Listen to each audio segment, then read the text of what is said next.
Hello. I know you were expecting a scary story, and you'll get one. I promise. But first, I need to tell you something. This is all very new to me. I've only just begun narrating these tales, and if I sound a little unsure at times, or if I pause too long, well, I'm still finding my voice. So thank you for being here, and for listening. Really, before we go any further, can I ask you something small but important? Please subscribe to the channel and leave a like right now, before you get too sleepy or before you forget entirely. People do forget, sometimes by choice, sometimes not. And just so I know, where in the world are you watching from? And what time is it where you are? It helps me picture who's out there and when. I find it fascinating how many of you choose to hear stories like this deep into the night. That's when the air feels thinner, isn't it? When everything sounds just a little closer than it should. All right, let's take a breath. I may be new, but this story isn't. It's been waiting, and now it's yours.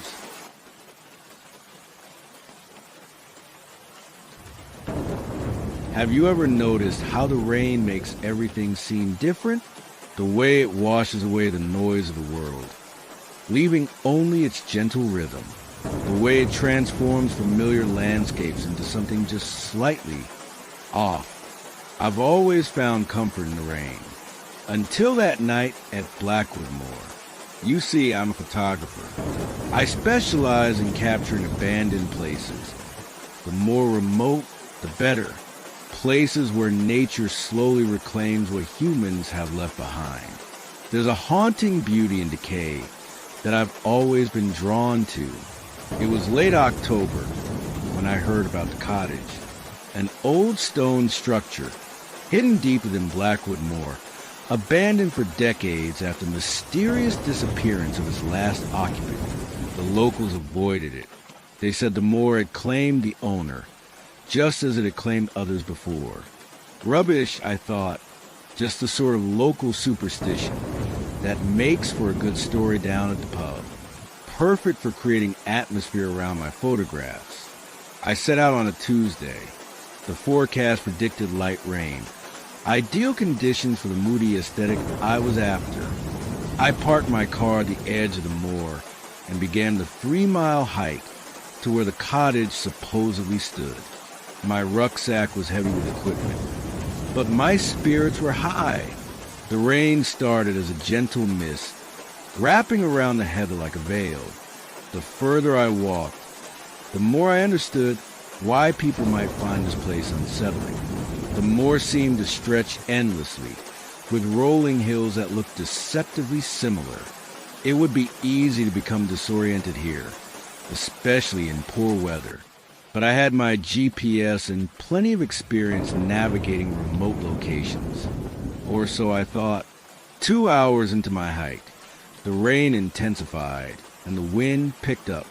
My GPS began to glitch, the screen flickering between coordinates that made no sense.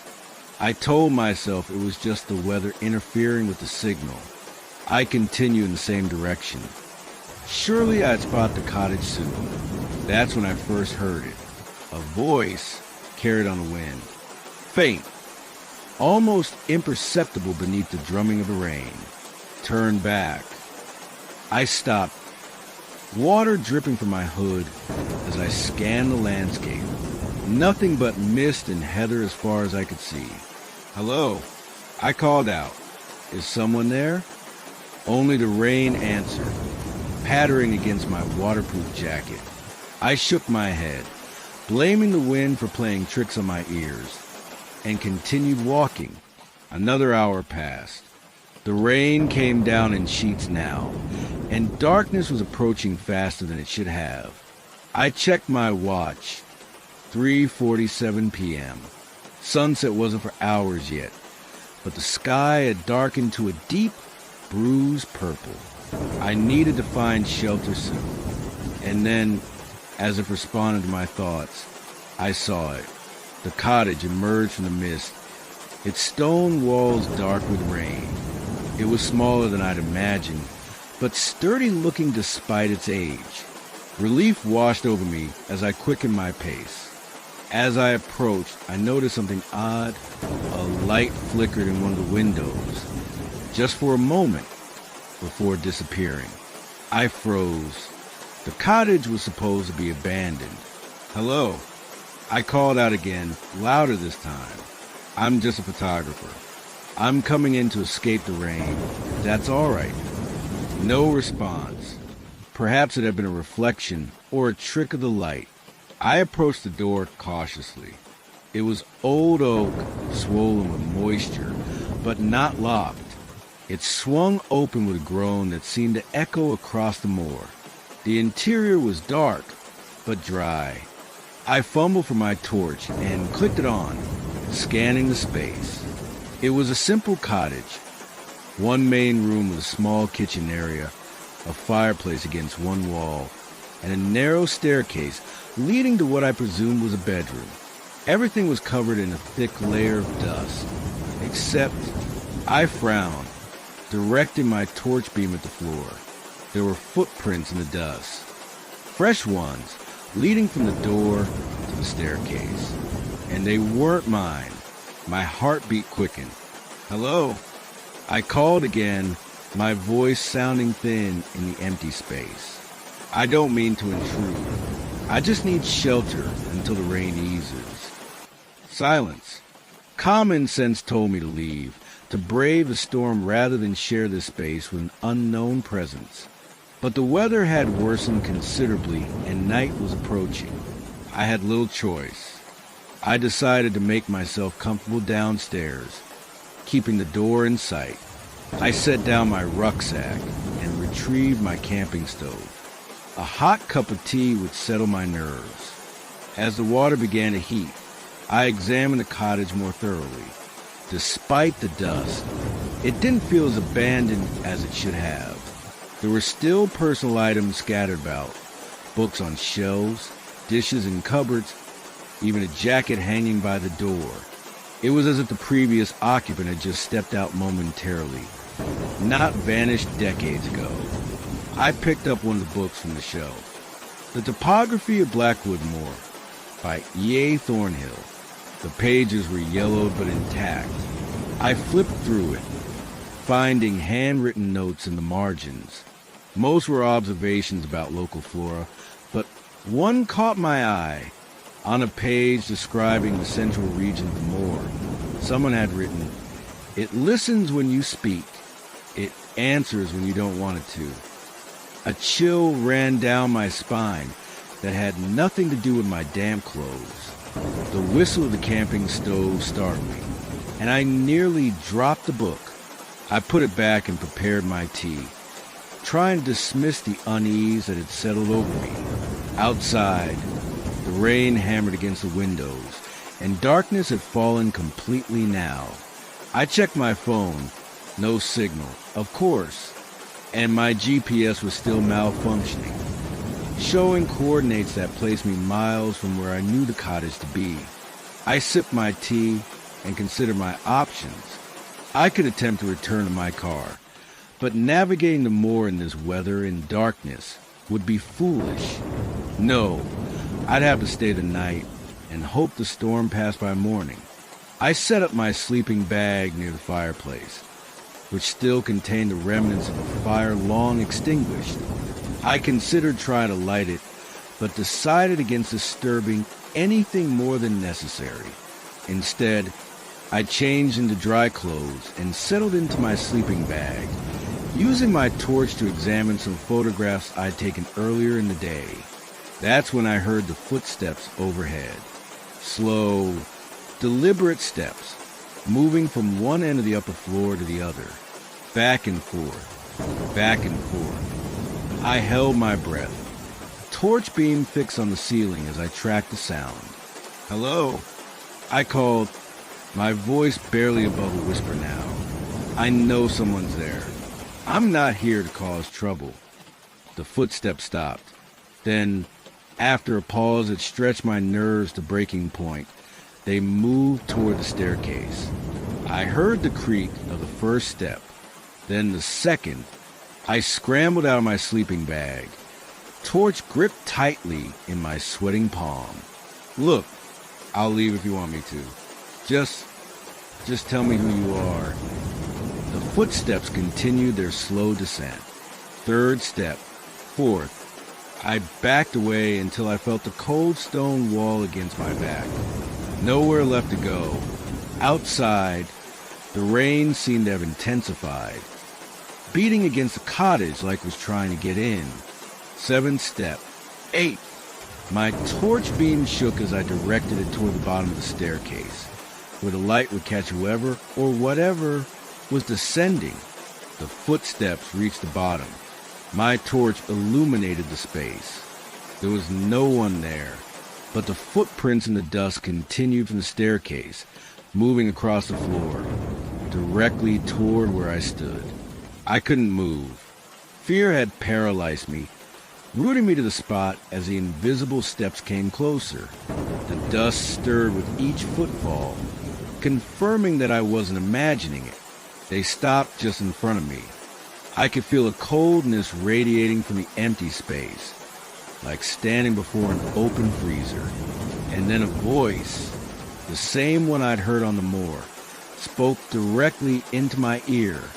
You shouldn't have come here. I ran, blind with terror.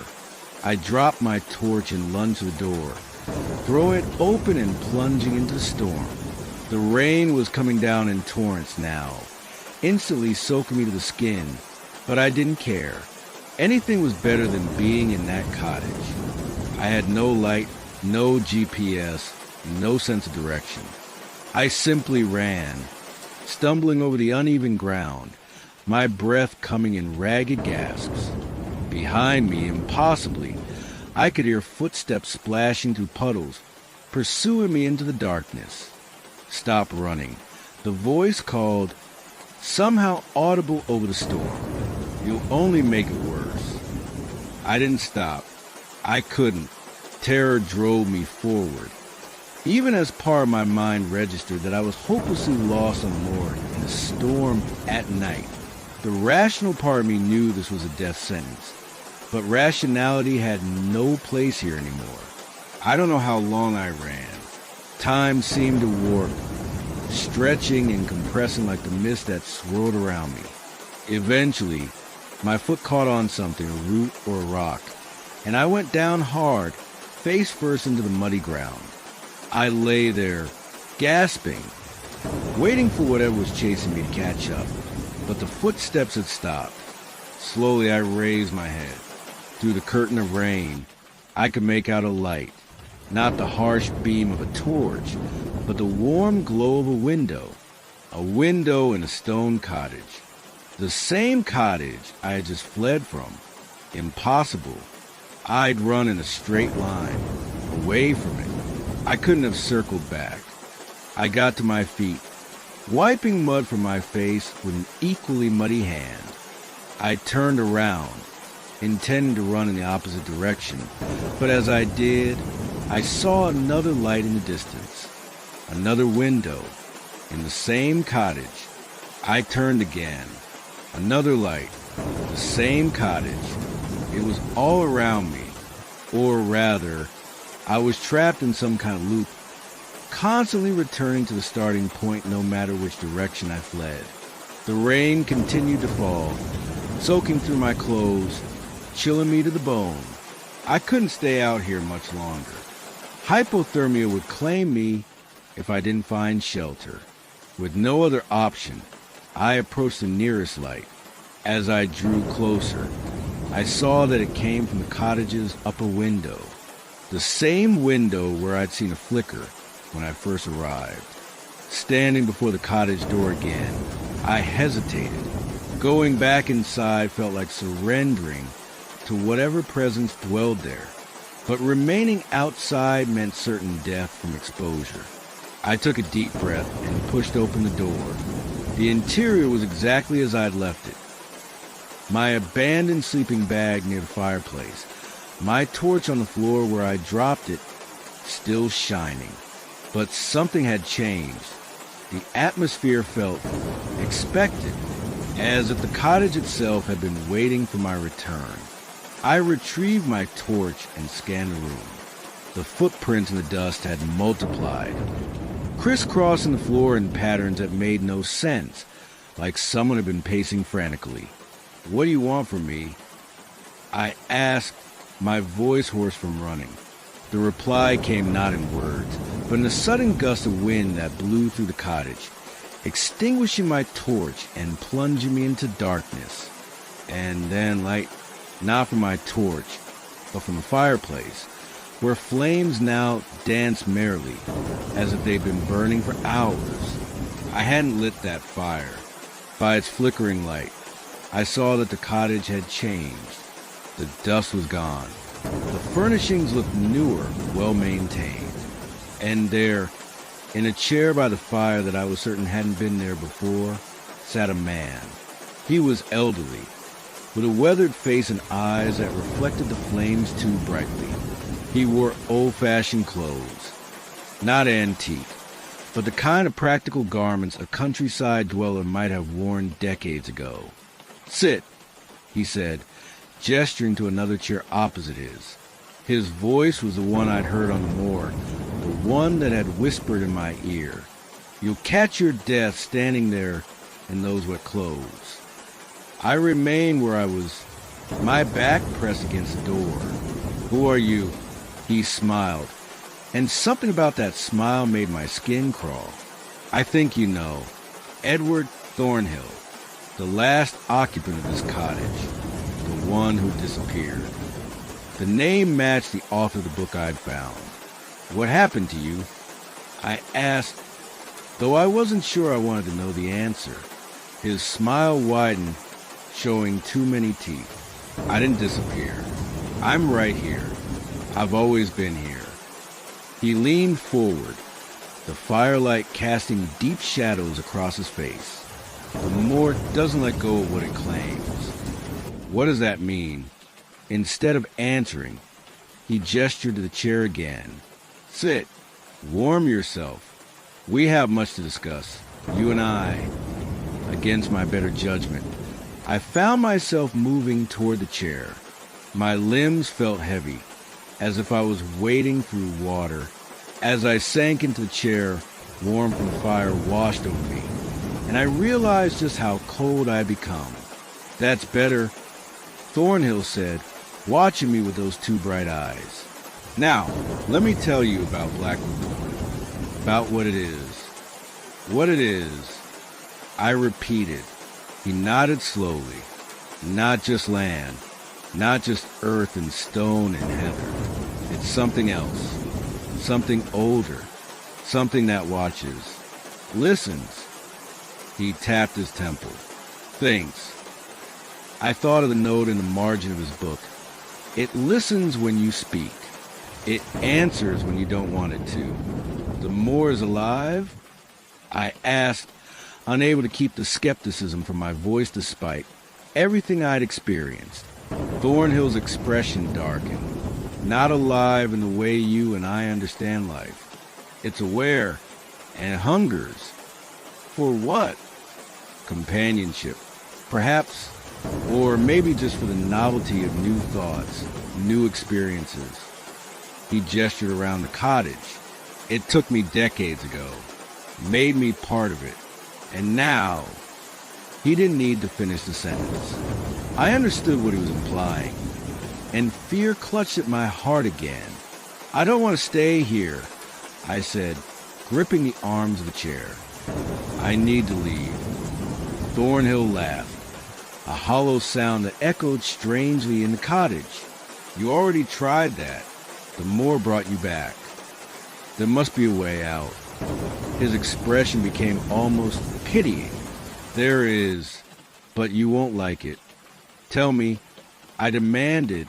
He leaned forward again, his voice dropping to a whisper. "The moor will release you if you give it someone in your place." I stared at him, uncomprehending at first. Then understanding dawned. "You want me to what? Lure someone else here? Trap them like I've been trapped?" Thornhill shrugged. "It's the only way. How do you think I survived all these years? Travelers, hikers, photographers. His gaze sharpened on me. There's always someone curious enough to venture onto the moor, to seek out the mysterious cottage. Revulsion washed over me. I would never do that to another person. You say that now, he said, settling back in his chair. But time changes perspectives, and you'll have plenty of time here. No, I said, standing abruptly. I'll find another way. His expression hardened. There is no other way. The moor has chosen you. It sensed your fascination with abandoned places, with decay and emptiness. That's why I called to you, why it led you here. I don't believe you, I said, though part of me feared he was right. Had my obsession with photographing abandoned places somehow made me vulnerable to whatever this was? Thornhill stood as well, and I noticed the first time that he cast no shadow in the firelight. Believe what you want, but you'll learn the truth eventually, just as I did. With that, he began to fade, his form becoming transparent, then translucent, then disappearing altogether. The fire died down to embers, and the cottage reverted to its dusty, abandoned state before my eyes. I was alone again, or so it seemed. I spent that night huddled in my sleeping bag, too terrified to sleep, watching the door and windows for any sign of Thornhill's return. The rain continued unabated, drumming on the roof, streaming down the windows. Occasionally, I'd hear footsteps overhead, or whispers just on the edge of audibility, but nothing manifested. By dawn, exhaustion had overtaken fear, and I must have dozed off. I woke to silence. The rain had stopped. Sunlight streamed through the grimy windows, illuminating dust motes that danced in the air. For a moment, the events of the night seemed dreamlike, possibly a product of exhaustion and an overactive imagination. But then I saw the footprints in the dust. Not just mine, but others smaller, as if made by someone of slighter build. Thornhill's, presumably. I packed my things quickly, determined to leave before the good weather changed or night fell again. Outside, the moor looked different in daylight, less menacing, more simply what it was, a wild, lonely expanse of land. My GPS was working again, showing my location clearly. According to it, my car was just over 2 miles to the east. Relief flooded through me. I could be away from here in under an hour. I set off at a brisk pace, not looking back at the cottage. The ground was sodden from the rain, making the going slower than I'd like, but the simple act of putting distance between myself and that place lifted my spirits. About halfway to my car, I passed another hiker heading in the opposite direction. He was young, probably in his 20s, with expensive-looking camera equipment hanging around his neck. "Morning," he called cheerfully as we neared each other. "Nasty storm last night, wasn't it? You look like you got caught in it." I nodded, suddenly conscious of my muddy, disheveled appearance. Yeah, I had to shelter, and I trailed off, a chill running through me despite the morning sun. The hiker tilted his head questioningly. "In what?" I swallowed hard. "Where you headed?" I asked instead of answering.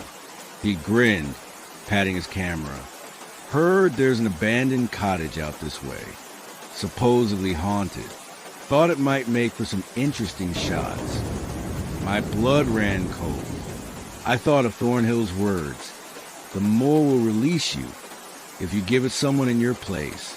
It would be so easy. Just a nod, a confirmation that yes, there was indeed a cottage that way. This young man would continue on his path, and I would continue on mine. Back to safety, back to my normal life. But at what cost? There's nothing out there. I heard myself say. I've spent the whole morning exploring. Just empty moor for miles. His face fell. You sure? The guy at the pub was pretty specific. Trust me, I said, meeting his gaze steadily. Nothing worth photographing. You'd be better off trying the old church ruins in the village. He looked disappointed but nodded. All right, then, thanks for saving me a waste of hike. We parted ways, him heading back toward the road, me continuing toward my car. As I walked, I couldn't shake the feeling that I was being watched, not by a person, but by the land itself, by the moor.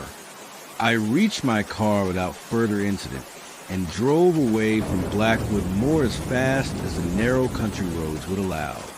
I didn't stop until I was back in the city, surrounded by concrete and glass and the comforting sounds of human activity. That night, in my flat, I transferred the photographs from my camera to my computer. Most were shots of the moor from earlier in the day, before I reached the cottage, but the last image made my heart skip a beat. It was a photo I had no memory of taking. A picture of the cottage at dusk, with a figure standing in the upstairs window. Not Thornhill, as I might have expected, but a figure I recognized with horror. It was me. I deleted the photograph immediately. Then, for good measure, I deleted all the others as well. I wanted no reminders of Blackwood Moor. But sometimes when it rains, especially at night, I hear footsteps in my flat. Slow, deliberate steps moving from one end to the other, back and forth, back and forth. And sometimes, just as I'm falling asleep, a voice whispers in my ear. The moor doesn't let go of what it claims. I never returned to photography after that day. I moved away from England entirely, hoping that distance might sever whatever connection had been formed between me and that place. But deep down, I know the truth. You see, the truly terrifying thing about Blackwood Moor isn't that it trapped me there. It's that I never actually left. Listened to the rain. Really listened. Can you hear it? The pattern in the drops. Almost like footsteps. Almost like words. It's calling you now, just as it called me then. And I'm so sorry.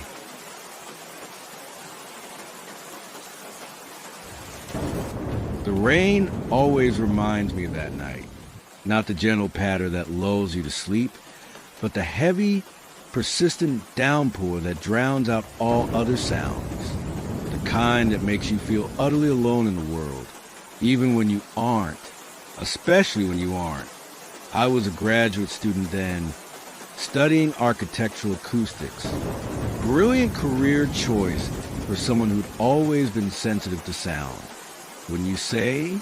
I specialize in what we call acoustic archaeology, the study of how ancient structures manipulated sound. Roman amphitheaters, Mayan temples, Neolithic stone chambers, places designed to amplify, distort, or direct sound in ways that seem almost magical to ancient peoples. My doctoral advisor, Professor Elliott, had received permission to study a rather unusual site in the North York Moors, a series of natural caves that had been modified sometime in the late Neolithic period. What made them unique was their exceptional acoustic properties. Whispers spoken in certain chambers could be heard with perfect clarity hundreds of meters away, while shouts in adjacent areas would be completely absorbed, creating pockets of unnatural silence. The local archaeology department had mapped most of the system, but there were sections deemed too unstable for regular exploration. Professor Elliott, however, had secured special access for our acoustic research, arguing that understanding the sound properties might reveal the cave's purpose without further excavation. I was ecstatic when he invited me to join the expedition. This was precisely the kind of field research I needed for my dissertation. We arrived in Yorkshire on a dreary Tuesday in late November. The forecast predicted 3 days of clear weather, our window for the initial survey, followed by heavy rain. Professor Elliott was adamant about completing our work before the downpour. The caves were prone to partial flooding during wet weather. The first 2 days went brilliantly. We mapped acoustic profiles of main chambers, recording sound propagation patterns that defied conventional physics. In one chamber, a whisper would spiral around the walls, growing louder rather than softer. In another, certain frequencies disappeared entirely, as if plucked from the air. These modifications weren't random. Professor Elliott said as we reviewed our data on the second evening, there's intention here for mathematical precision. These people understood acoustics better than they should have for their time.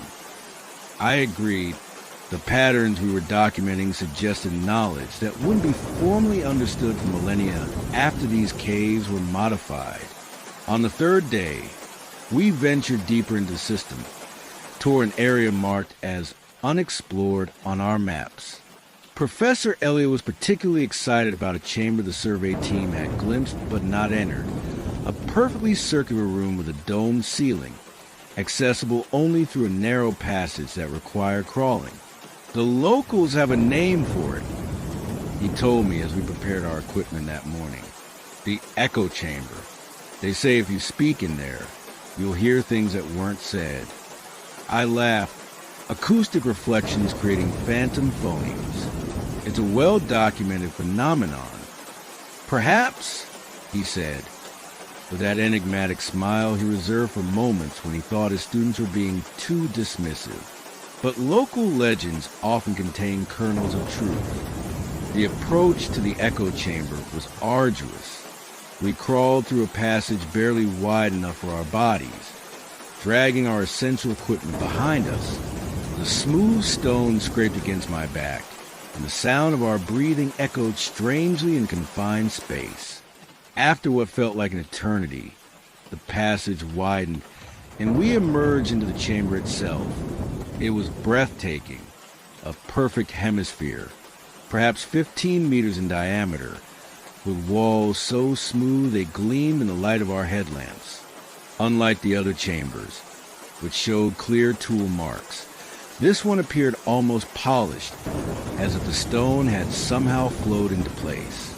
Remarkable, Professor Elliott whispered, and even that soft word seemed to take on a life of its own, repeating not as a simple echo, but as a complex pattern of sounds that dance around us before fading.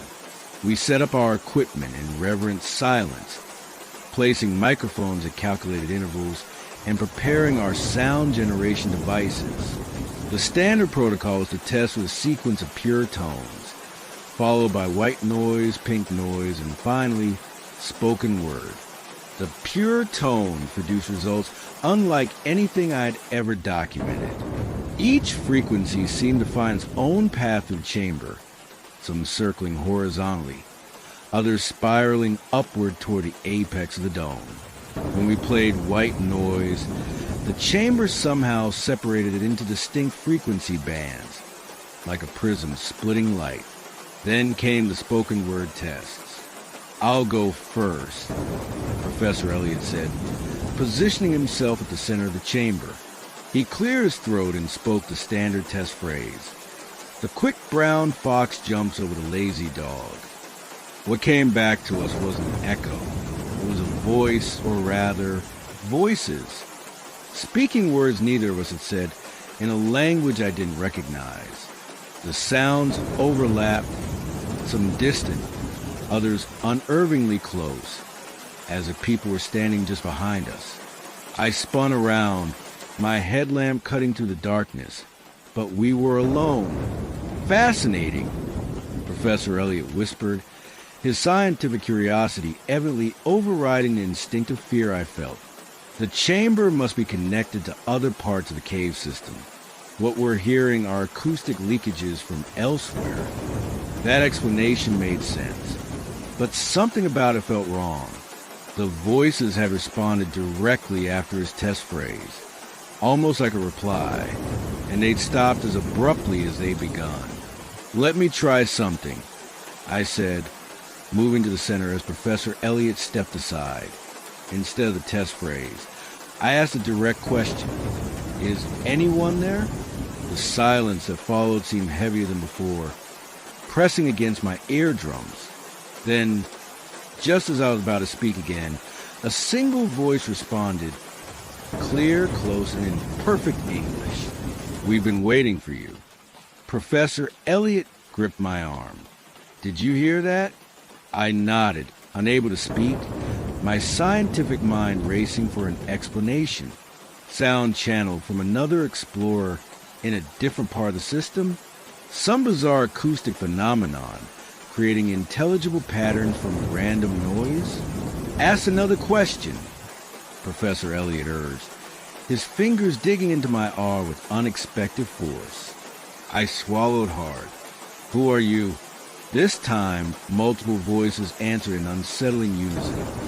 "We are the listeners, the keepers, the ones who wait between words." A chill ran through me that had nothing to do with the cave's temperature. "This can't be happening," I said, stepping back from the center. "It's some kind of trick." Professor Elliot shook his head, his expression a disturbing mixture of fear and exhilaration. "No trick. This is why I want to come here. The legends, they said this chamber was a communication device." Communication with what? I demanded, but I already knew I wouldn't like the answer. "With whatever exists in the spaces between sound waves," he said, his voice dropping to a whisper, "in the silences between spoken words." I stared at him, realization dawning. "You knew about this. This isn't just about acoustic archaeology." He at least had the decency to look guilty. I suspected there are similar chambers around the world, always with the same legends attached to them, places where the boundary between realities is thin. Before I could respond, our conversation was interrupted by a distant rumble. We both fell silent, listening. "Is that thunder?" I asked. Professor Elliot checked his watch, frowning. "The storm isn't supposed to arrive until tomorrow." Another rumble, louder this time, followed by a sound that made my blood run cold. The unmistakable rush of water. "The passage!" I gasped, turning toward a narrow tunnel we crawled through. "If it floods, we need to leave. Now," Professor Elliot said, already gathering our essential equipment. "Leave the rest. We can come back for it tomorrow." We hurried to the passage entrance, but as we approached, I could already see water beginning to seep through. Not a flood yet, but an ominous warning. Professor Elliot went first, pushing our equipment ahead of him. I followed close behind, tried to ignore the whispering sounds that seemed to be growing louder within the chamber. The passage, tight before, now felt impossibly constricting. Water trickled past us, making the stones slick. About halfway through, Professor Elliot stopped. "There's more water coming in ahead," he called back, his voice tight with controlled panic. "We might need to wait it out." Wait it out? In this passage? The thought was claustrophobic enough to make my chest tighten. No, we should return to the chamber. It's higher ground, and we know it doesn't flood. The survey team confirmed that. Everything in me rebelled against the idea of going back to that chamber with its whispering voices. But logic prevailed. Drowning in a flooded passage was a more immediate threat. We backed up an awkward, difficult process in a narrow tunnel, and eventually emerged again into the echo chamber. The whispering had stopped, but the sound of rushing water was now punctuated by regular crashes of thunder. "Freak storm," Professor Elliot muttered, checking the equipment we'd left behind. The forecast was clear until tomorrow evening. I said nothing, but a thought had taken root in my mind. What if the storm wasn't natural? What if something wanted us to stay? We tried calling for help on our radio, but as expected, we couldn't get a signal through the thick rock. Our phones, of course, were equally useless. We should conserve our lamp batteries, Professor Elliot said, switching his headlamp to its lowest setting. I did the same, plunging the chamber into near darkness with just enough light to see each other's faces. Hours passed. We ate energy bars from our packs and rationed our water. Unsure how long we might be trapped, the thunder continued, and occasionally we'd hear surges of water rushing through the passage. Do you think anyone will come looking for us? I asked eventually, breaking a long silence. Not until tomorrow at the earliest. Professor Elliot admitted we were expected to return tonight, but given the storm, they might assume we chose to stay an extra night at the research station. Another silence fell, this one heavier than the last. Then, without any input from either of us, one of our recording devices switched on. The small red light blinked in the darkness, and the mechanism whirred softly. Did you? I began. Professor Elliot shook his head slowly. No, the recorder's on manual mode. It can't activate itself. We both stared at the device. Then, from its speaker, came a voice, my voice, asking a question I hadn't yet spoken aloud. What do you want from us? The chamber remained silent for several heartbeats. Then, as if responding to the recorded question, the whispering began again, not from the recorder, but from the air around us. It grew louder, more insistent, until it coalesced into words we could understand. Your sounds, your vibrations, your resonance. Professor Elliot leaned forward, academic curiosity momentarily overcoming fear. Why our sounds? The reply came immediately. We feed on frequencies, harmonics. The spaces between your words are our home. Your speech is our sustenance. A shudder ran through me. Are you harming us when you take these frequencies? A sound like laughter, multiplied and distorted, filled the chamber. Not harm, exchange. We take vibrations. We give knowledge. What knowledge? Professor Elliot asked, eyes gleaming in the dim light. We showed your ancestors how to shape stone to capture sound, how to build chambers that bridge our worlds. They worshipped us as gods of wind and thunder. I glanced at Professor Elliot, whose expression confirmed what I was thinking. We were communicating with whatever entities the Neolithic builders of this place had contacted. Are you trapped here? I asked, thinking of how spirits were often portrayed in folklore. More of that strange, multiplied laughter. Not trapped. This is a door. We are everywhere sound travels. But here we can speak. Here we can be heard. What happened to the people who built this place? Professor Elliot asked. A long silence followed. So prolonged I thought the entities might have gone. Then, softly at first, but building to a cacophony, they gave too much, spoke too long. Some doors should not remain open. The implications hit me like a physical blow. We need to stop talking, I whispered Professor Elliot. Now. He nodded, his earlier enthusiasm replaced by dawning horror. We sat in silence after that, conserving our lamp batteries and listening to the storm rage outside. The whispering continued intermittently, sometimes forming words in languages we didn't understand, sometimes mimicking our own voices with disturbing accuracy. I must have dozed off eventually, exhaustion overcoming fear. I woke to Professor Elliot shaking my shoulder. The storm's passing, he said, and the water level in the passage is dropping. I think we can try to leave soon. I nodded, relieved but still uneasy. The whispering had stopped, but the silence felt expectant, as if the chamber itself was watching us. An hour later, We determined the passage was navigable again. We gathered what equipment we could carry and prepared to leave. As we approached the tunnel entrance, Professor Elliot paused. The data we collected here is unprecedented, revolutionary.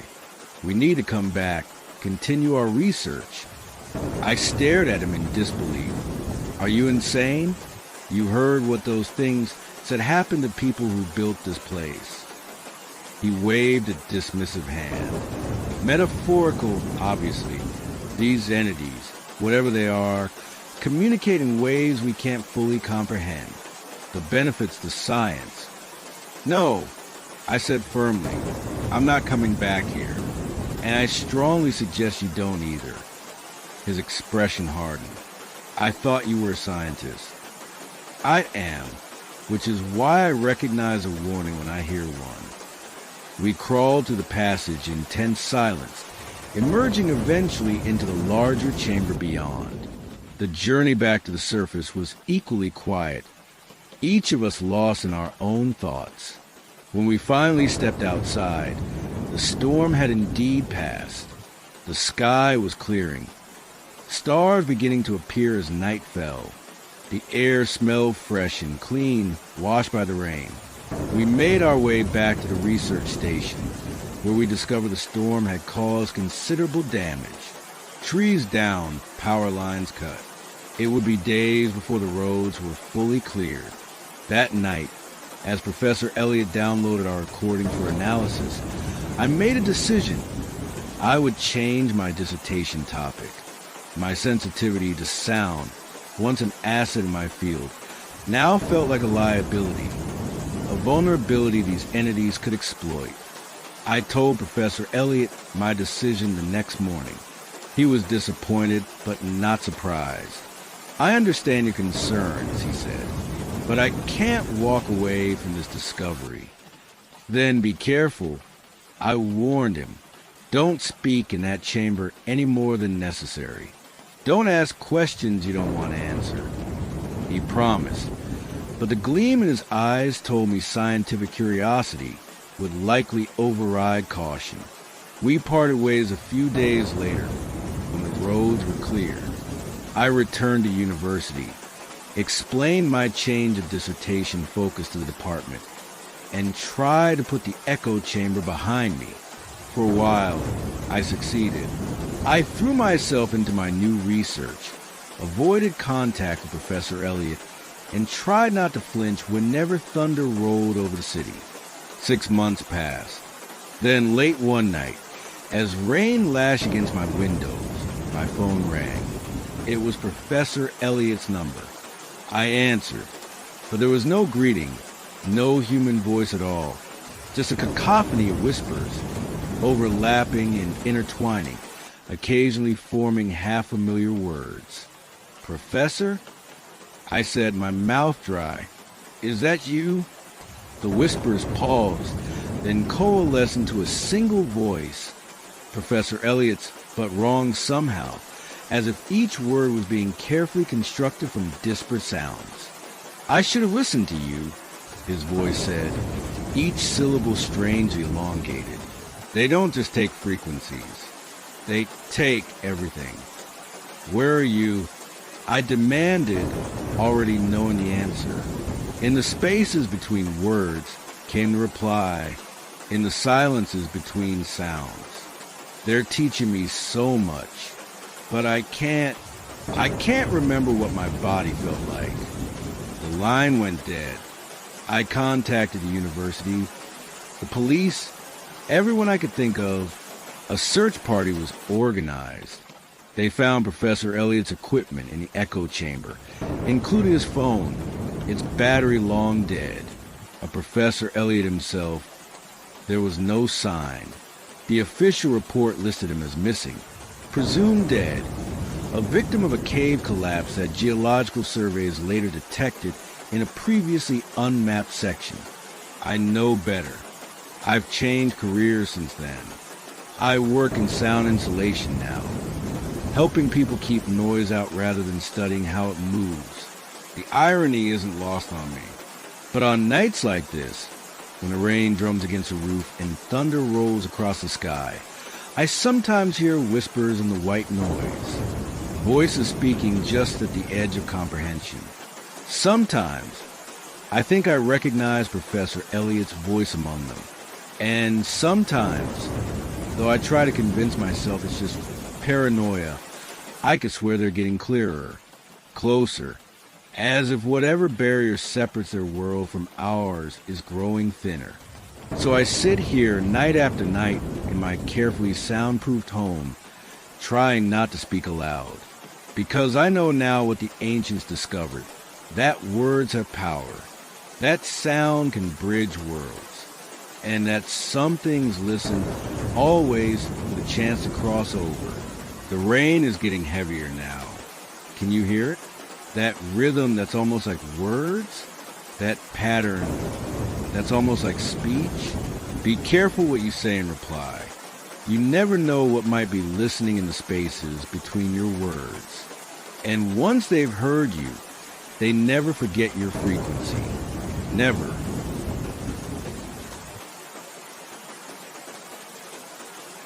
Everyone says that rain washes things clean, purifies, renews, but I know differently.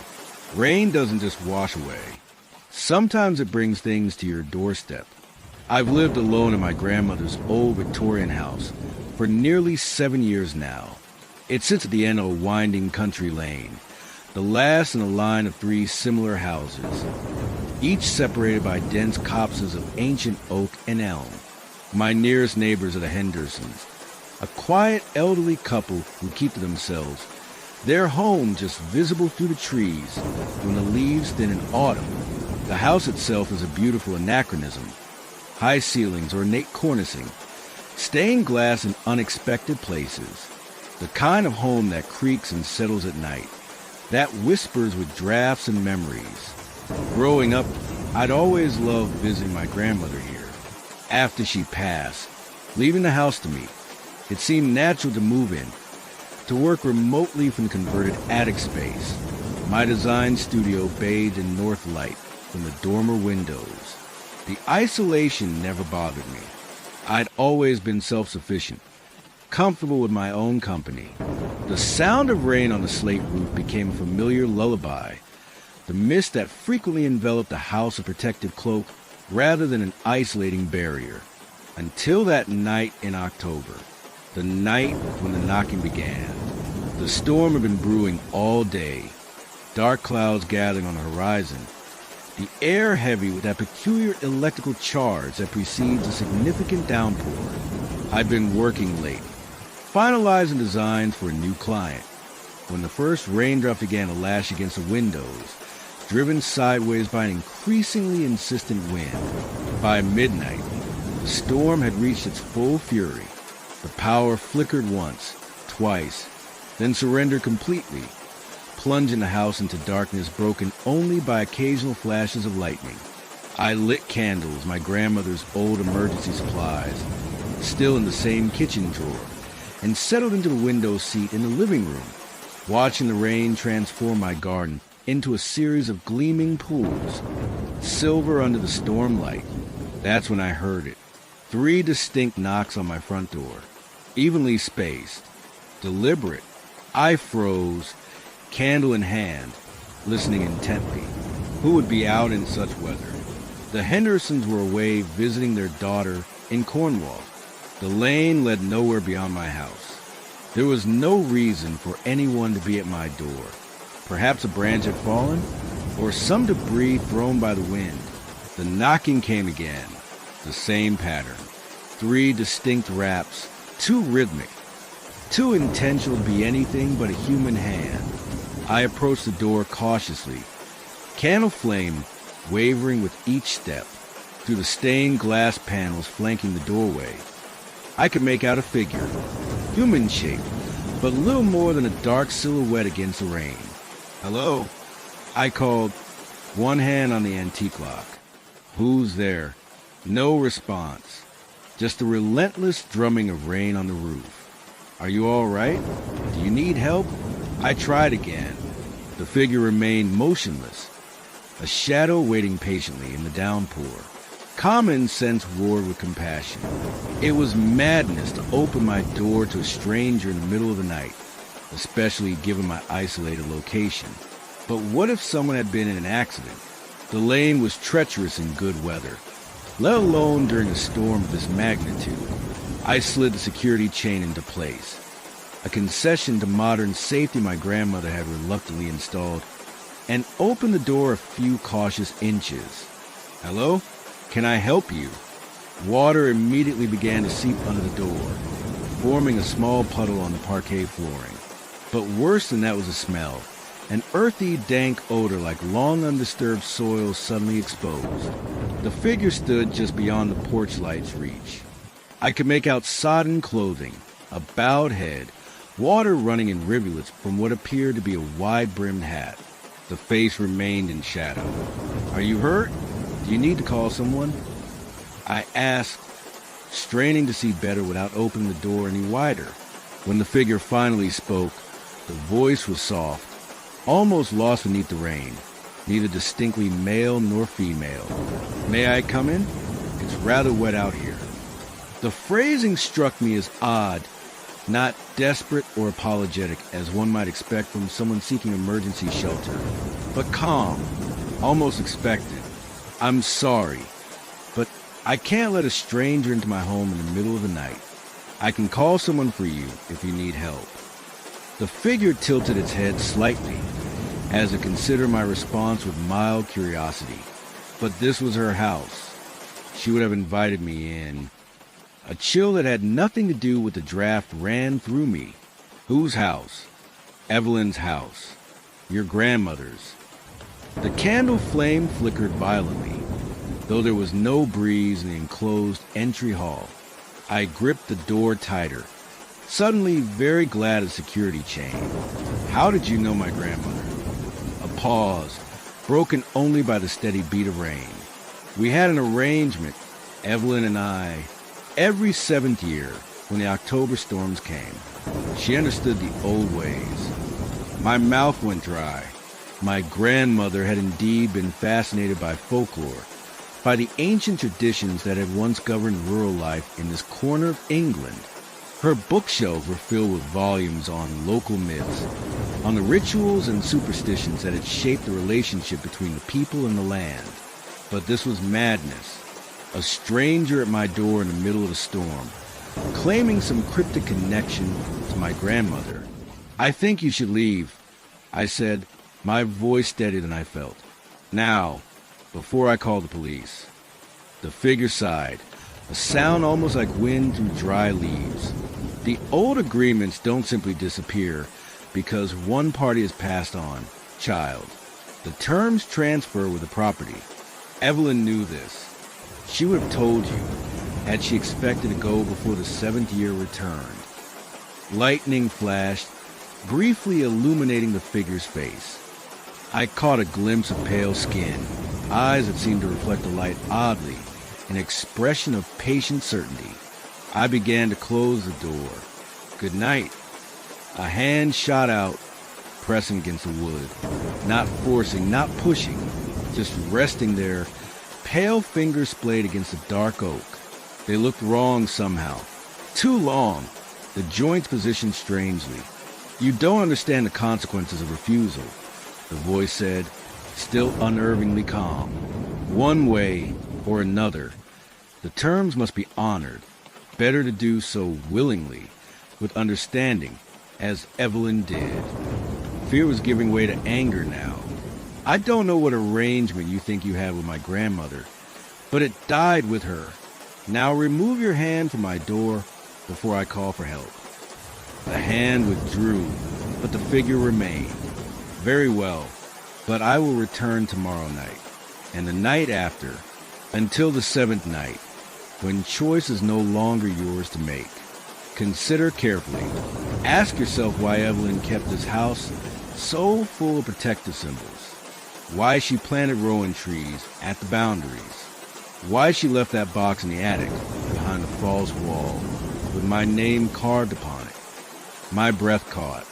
I had found a hidden compartment during renovations, containing a small wooden box intricately carved with symbols I didn't recognize. I'd assumed it was simply an heirloom, another of my grandmother's eccentricities. I hadn't been able to open it. The lock mechanism was unlike anything I'd seen before. So I'd set aside, meaning to examine it more closely when time permitted. But I'd never noticed a name among the carvings. "What is your name?" I whispered, though part of me didn't want to know. The figure took a step back, melding further into the darkness beyond my porch. "In the old tongue, I am called Andrea's Dove. Your grandmother called me the Visitor. Look for that name on the box. Read her journals. Understand what happens when the 7th year meets the 7th night of the October storm." With that, the figure retreated further, seeming to dissolve into the curtain of rain rather than walk through it. I closed and locked the door with trembling hands, then systematically checked every other entrance to the house. The back door, the French windows and conservatory, even the old coal chute that had been sealed decades ago. Everything was secure. Sleep was out of question. I spent the remainder of the night in my grandmother's study, poring over her journals by candlelight, searching for any mention of a visitor, of a 7-year cycle, of agreements made with strange figures who came with the rain. By dawn, the storm had passed, leaving behind a landscape transformed. Branches down, garden beds flooded, the lane a river of mud. The power remained out, but pale sunlight filtered through windows streaked with the night's deluge. And I had found what I was looking for in a leather-bound journal dating back 21 years. October 17th, the 7th night. The visitor came as promised. The exchange was made. 7 more years of protection for the house and grounds. 7 more years before the next payment comes due. It is a steep price, but one worth paying. The alternative is unthinkable. There was more, much more, entries spanning decades, documenting a relationship with something my grandmother ultimately referred to as a visitor, and Andrea's Dove, a being who came with the October storms every 7th year, who demanded what she cryptically called a portion of life's light in exchange for protection. Protection from what she never explicitly stated. But reading between the lines, I gleaned something of the nature of the agreement. This land, the ground upon which my house and the neighboring property stood, had once been something else, something sacred or cursed, depending on one's perspective. The houses built upon it were unnatural intrusions, tolerated only because of ancient pacts made when the foundations were first laid. My grandmother had inherited the responsibility of maintaining this pact when she acquired the house, and now it seemed so had I. The most disturbing entry was the most recent, dated less than a year before her death. I fear I may not live to see the next visitation. My heart isn't what it was, and the doctor's face tells me more than his words do. If you are reading this, my darling granddaughter, forgive me for the burden of knowledge I now place upon you. The box in the attic contains what you will need when the visitor comes. The terms cannot be renegotiated, but they can be met with dignity and understanding. Whatever you do, do not refuse him entry on the 7th night. The consequences would extend far beyond our little house, beyond even the neighboring properties. Some barriers, once broken, cannot be repaired. I closed the journal, feeling lightheaded. This couldn't be real. My rational mind rebelled against the very concept. And yet, my grandmother had been the most clear-eyed, pragmatic person I'd ever known, not given to flights of fancy or superstition for its own sake. I needed to find that box again. The attic was my workspace, familiar territory. The hidden compartment had been behind a section of wood paneling that didn't quite match the rest. Slightly newer, slightly different in grain. Inside, just as I remembered, was the carved wooden box about the size of a bread bin. In the morning light streaming through the dormer windows, I examined the carvings more carefully. among the swirling patterns and ancient symbols. I found it, a name etched in an alphabet I didn't recognize but could somehow read. Andrea's Dove. The lock remained a mystery, not a keyhole, but a series of small wooden slats that seemed to slide and interlock. I spent hours trying to decipher it, my grandmother's warning about the seventh night echoing in my thoughts. Night fell. Power remained out, the lane impassable due to flooding. I was alone with my candles, my questions, and the growing certainty that something impossible was happening. The knocking came again at midnight. The same pattern, 3 distinct raps. This time, I didn't hesitate at the door. I found the box, but I can't open it. A pause. Then, you're not ready to open it yet. That comes later. Tonight, I merely require acknowledgement, recognition that you understand what's at stake. And what exactly is at stake? I asked, still keeping the chain in place, still peering through the narrow opening at the shadowy figure. Everything within the boundary stones, the ground beneath your feet, the air you breathe, the barrier between what should be here and what should not. That's not exactly specific. I thought I detected the slightest curve of lips in the shadow of the wide-brimmed hat. Not quite a smile. Specificity is a modern indulgence. Your grandmother understood the value of accepting mysteries as they are, not as you wish them to be. Will you at least tell me what's in box? The means to uphold your end of the agreement. A portion of life's light, freely given. That's cryptic. It is what it is. Do you acknowledge the agreement as the keeper of this house? Every instinct screamed at me to refuse, to close the door, to dismiss this as an elaborate hoax or a nightmare from which I'd soon awaken. But something deeper, perhaps the same intuition that had guided my grandmother all those years, made me pause. If I acknowledge it, what happens next? I return for 5 more nights. Each night, you learn more.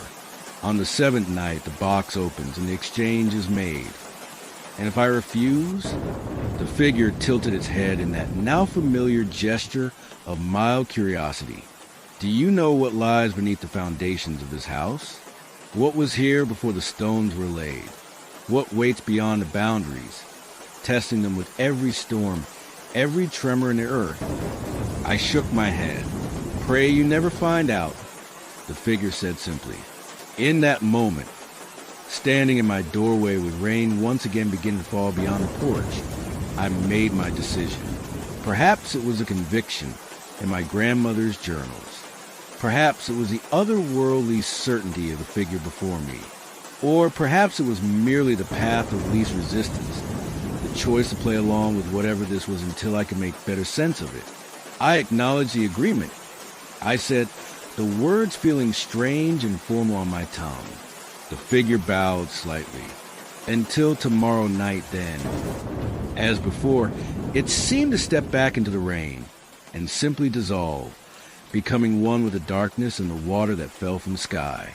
The next 5 nights followed a similar pattern. The visitor would arrive at midnight, and each night I would learn more about the nature of the agreement, about the history of the land, about what my grandmother called the old ways.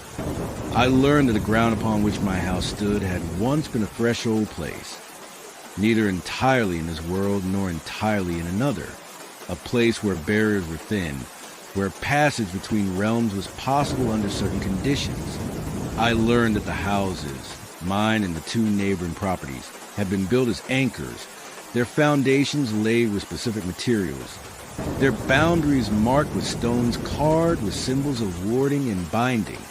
I learned that every 7th year, when the October storms aligned with certain celestial events, the barriers required reinforcement, a voluntary offering from those who benefited from the protection those barriers provided, a portion of life's light. I repeated on the 6th night, still not entirely understanding. What does that mean exactly? The visitor stood in the doorway. I progressed to allowing the door to open fully, though something still prevented me from inviting the figure inside. The security chain remained in place, a token gesture of separation that we both knew was more psychological than practical. Life burns in all things, the visitor said, gesturing to my candle. In flame, in flesh, in thought and memory. What separates your world from others is the quality of that light, the frequency at which it burns. The offerings create a resonance, a harmony that strengthens the barriers. So, you need something from me? Something personal. The box will open tomorrow night. You will know then what to offer. It must be given freely with understanding. That is why I've spent these nights preparing you, as I once prepared Evelyn. I thought of my grandmother, facing the same impossible situation decades ago. Had she been frightened, confused, or had she, in her practical way, simply accepted the evidence of her senses and done what needed to be done? Will it hurt? I asked, hating how childish the question sounded. The visitor made that almost smile again. All meaningful exchanges involve some cost, but Evelyn found the price fair for what was received in return. And with that cryptic answer, the sixth visit ended. On the seventh night, the box opened. I didn't unlock it, at least not consciously. I was simply holding it as midnight approached, tracing the name carved into the lid. When the intricate wooden mechanism shifted beneath my fingers, there was a series of soft clicks, and the lid lifted slightly of its own accord. Inside was a small silver blade, its handle wrapped in leather so old it had hardened to the consistency of stone. Beside it lay a shallow clay bowl, unglazed and etched with the same symbols that decorated the exterior of the box. Understanding dawned, pieces falling into place, a portion of life's light, freely given. The knocking came right on schedule. 3 distinct raps. For the first time in 7 nights, I spoke before the visitor could. I know what's required now. Do you? There was a note of genuine curiosity in the voice. Blood. The box contains a knife and a bowl. You want my blood? The visitor nodded slowly. Life's light, carried in the river that flows through all living things. Given, not taken. An offering to maintain the barriers. To keep what lies beyond at bay for another 7 years. I held up the knife, its silver blade catching the candlelight. How much? 7 drops. 1 for each year of protection. It seemed simultaneously too little and too much. A trivial amount of blood, and yet the symbolic weight of the act felt enormous. And if I refuse, if I drop this knife and close the door... The visitor's expression didn't change, but the air around us seemed to grow heavier, charged with potential. Then the barriers thinned, not all at once, but gradually. Strange things begin to happen in these houses, in the land around them. Dreams become permeable, thoughts take form. The neighboring families have children, do they not? I nodded, thinking of the Hendersons' grandchildren who visited each summer. Children see what adults have trained themselves to overlook. They would be the first to notice the changes, the first to wander into places they should not go, following voices they should not hear. The implication was clear. My refusal would endanger not just me, but everyone connected to this place. My grandmother did this every 7 years, for decades. She understood the responsibility that came with the house. She made her choice freely, as I hope you will. I stared at the knife, turning it over my hands. Then, with a decisiveness that surprised even me, I pressed the tip to my finger. The blade was impossibly sharp, part of my skin with barely any pressure. I held my hand over the bowl, watching as 7 drops of blood, no more, no less, fell into it. Is that it? I asked, already reaching for a tissue to press against a tiny wound. The visitor took the bowl from my hands. Careful not to touch me directly. The offering is accepted. The barriers are renewed. 7 more years of protection for all who dwell within the boundary stones. I expected some kind of ceremonial words, perhaps a ritual pouring of the blood or marking of symbols. Instead, the bowl and its contents simply dissolved like sugar in hot water, leaving the visitor's hands empty. "It is done," the figure said, with what sounded almost like approval. "You've honored the old agreement, as Evelyn did before you. Will I see you again?" I asked, surprised by my own question. "In 7 years, when the October storms return. Unless what? Unless you summon me before then. My name is known to you now. Speak it 3 times during rainfall, and I will come. But remember, such summonings create their own obligations." With that, the visitor stepped back into the rain. This time, I watched more carefully, trying to see exactly how the figure vanished. It was like watching fog disperse. One moment there was a definite shape, the next it was only rain and darkness. The power returned the following morning. The lane dried out. Life resumed its normal patterns. I might have convinced myself the entire experience had been some strange hallucination brought on by isolation and the storm, except for 3 things. The small scar on my finger, the empty box with its unlocked mechanism, and the dreams. Not nightmares, exactly, just different, more vivid, more meaningful. In them, I often see beyond the boundaries of my property, to landscapes that seem almost like the countryside around my home, but wrong in subtle, unsettling ways. And sometimes at the edges of these dreams, I glimpse figures watching, patient, waiting, testing. 7 years suddenly seems like a very short time. The rain is falling again tonight. I can hear it drumming on the roof, creating that cocoon of white noise that once felt so comforting. Now, I find myself listening more carefully, trying to distinguish patterns in the random tapping of droplets. Sometimes I think I hear my name. Sometimes I find myself whispering another name in response, testing on my tongue like an unfamiliar food. Andrea's dove.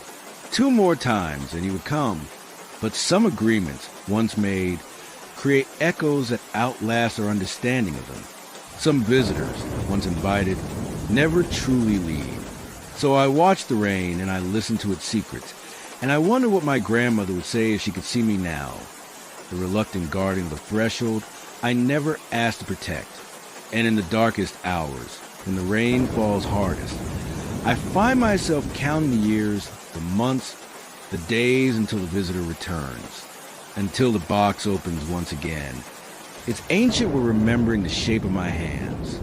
7 years. Unless I call him sooner. The rain knows my thoughts. It whispers encouragement against the window panes. It reminds me how simple it would be. Just a name spoken 3 times. But some visitors should only come when invited. And some invitations, once extended, can never be withdrawn. Remember that as you listen to the rain. Remember that words have power. That names, once spoken, echo between worlds. And if you hear knocking, 3 distinct raps against your door in the middle of the storm, think very carefully before you answer. Some visitors come by invitation only. Others are already inside, waiting for you to realize they never left.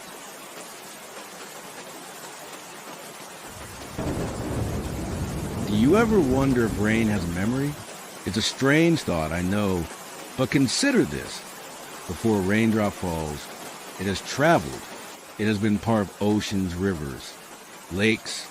It has rested in clouds that drifted over cities and mountains and deserts. It has witnessed countless moments, absorbed countless particles, and then it falls, carrying all of that history with it. I never thought much about rain until I moved to the small village of Thornwick Bay on the Yorkshire coast. I had taken a position as a local doctor, replacing old Dr. Harrison, who'd served the community for nearly 40 years before his sudden death. The villagers were reserved but polite, accepting me with a cautious hospitality typical of close-knit rural communities. My cottage sat on the outskirts of the village, a stone's throw from the cliffs that overlooked the churning North Sea. It was quaint, with thick walls that had withstood centuries of coastal storms and windows that rattled in the constant wind. But it was mine, the first property I'd ever owned outright, and I was determined to make it a home. The locals had warned me about the rain. "It's different here," Mrs. Pemberton from the village shop had said while ringing up my groceries during my first week. "Not like city rain.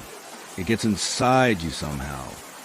I'd smiled politely, dismissing it as the kind of weather folklore you find in any rural area. After all, I'd grown up in Manchester. I knew rain intimately. Or so I thought. The first storm arrived in late September, rolling in from the sea like a living thing. I watched from my kitchen window as the skies darkened to an unnatural shade of green-gray. The wind picked up, bending the gorse bushes on the cliff top until they lay almost flat against the ground. Then came the rain, not the steady drizzle I was accustomed to, but sheets of water that seemed to move with purpose, striking my windows with such force I feared the glass might shatter. That night, I dreamed of drowning, of being beneath dark water, looking up at a wavering surface I couldn't reach. I woke gasping, my sheets damp with sweat, the sound of rain still hammering against the roof. But it wasn't just sweat that had soaked my bedding. My hair was wet, properly wet, as if I had just stepped out of a shower. Water dripped from the ends onto my pillow. I touched my face, feeling droplets run down my cheeks like tears. Disoriented, I glanced up the ceiling, expecting to find a leak, but the plaster was dry, unmarked. The water was coming from me. I told myself I must have sleepwalked, gone outside into the storm, perhaps, and returned to bed without fully waking. It was unusual behavior for me, but less troubling than the alternative explanations my mind suggested. The rain continued for 3 days. During that time, I attended to my patients at the small village surgery, noticing how the locals seemed unusually subdued. They spoke in hushed tones in the waiting room, conversations stopping abruptly when I entered. Several patients complained of similar symptoms: headaches, disturbed sleep, a persistent sensation of dampness, even when indoors. "It's always like this during the autumn rains," explained elderly Mr. Finch as I examined him for signs of pneumonia. "Been happening as long as anyone can remember. We call it the remembering." "The remembering?" I repeated, pressing my stethoscope to his back. "What does that mean?" He shrugged, the movement causing him to cough harshly. "Ask the sea. Or better yet, ask the rain. It remembers what happened here, you see, and it wants us to remember too." I made a non-committal noise, mentally filing his comments under local superstition, while prescribing antibiotics for what was clearly a chest infection. But that night, as the rain intensified, I found myself thinking about Mr. Finch's words. What could the rain possibly remember? What had happened in Thornwick Bay that was so significant? I decided to do some research. The village was small but ancient, dating back to at least the 16th century. Its history should have been well documented. Yet when I searched online, I found surprisingly little information. A few mentions in records of the coastal fishing industry. A brief note about a landslide in the 1920s that had claimed several houses. Nothing that would explain the village's strange relationship with rain. The local historical society proved equally unhelpful. When I visited their small collection housed in the back room of the library, the elderly curator seemed almost frightened by my questions. "We don't have much about that time," she said, avoiding my eyes. Some records were lost in a fire. "What time?" I pressed. "I'm just interested in the general history of the village." "Then I suggest you enjoy the present and leave the past where it belongs," she replied, suddenly stern. "Nothing good comes from digging up old stories. especially not during the autumn rains. I left the library more confused than when I'd entered. The curator's reaction seemed excessive, almost fearful. What could possibly be so troubling about the village's history? That night, the rain reached a crescendo. It no longer sounded like water hitting my roof. It sounded like fingers, thousands of small fingers tapping with increasing urgency. Tap, tap, tap. Let us in. Let us in. Sleep eluded me. I lay awake, listening to that incessant rhythm, feeling as though the rain was speaking directly to me. When I did finally drift off, the dreams returned more vivid than before. I was underwater again, but this time I could see others around me, dozens of people, men, women, children, all drifting in the dark water, their clothes and hair floating around them like seaweed. Their eyes were open, watching me. Their mouths moved, forming words I couldn't hear. I woke with a start, water streaming from my hair, my night clothes soaked through. But this time, I noticed something else, a faint briny smell, like seawater. And when I wiped my face, my hand came away not just wet, but grimy, as if the water contained sand or silt. This couldn't be explained away by sleepwalking. Something was happening to me, something connected to the rain, to this village, to whatever history the locals were so reluctant to discuss. The next morning, I canceled my appointments and drove to the county archives in the nearest city. If Thornwick Bay wouldn't reveal its secrets willingly, I would have to dig deeper. It took hours of searching through dusty records, but eventually I found something, a small newspaper clipping from 1798. So faded it was barely legible. The headline read, "Tragedy at Thornwick Bay, Village Lost to the Sea." The article described a catastrophic event. During an autumn storm of unprecedented ferocity, a massive wave, what we might now call a tsunami, had struck the original village of Thornwick Bay, which had been located on a lower shelf of the cliffs. Almost the entire population, 117 souls, had been swept away in an instant. Only a handful of villagers who had been working in the fields on higher ground survived. The current village, I realized, must have been rebuilt on safer ground by the survivors. But why would this tragedy be treated as a forbidden topic? Natural disasters, while tragic, weren't unusual along this coastline, unless there was more to the story. I continued searching and found a personal journal donated to the archives by a descendant of one of the survivors. The journal belonged to a Thomas Mercer, who had been the village schoolmaster in 1798. His account of the disaster was far more disturbing than the newspaper report. According to Mercer, the wave that destroyed the village hadn't been entirely natural. In the weeks leading up to the disaster, the villagers had discovered something in a sea cave exposed by unusually low tides, something he described only as an abomination against God and nature that had washed up from the deepest trenches of the ocean floor. Instead of leaving it alone or reporting it to authorities, the villagers had become obsessed with the discovery.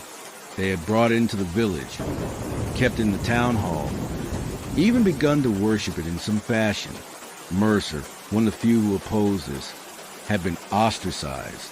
On the day of the disaster, Mercer had been in the high fields, watching as dark clouds gathered with unnatural speed over the village.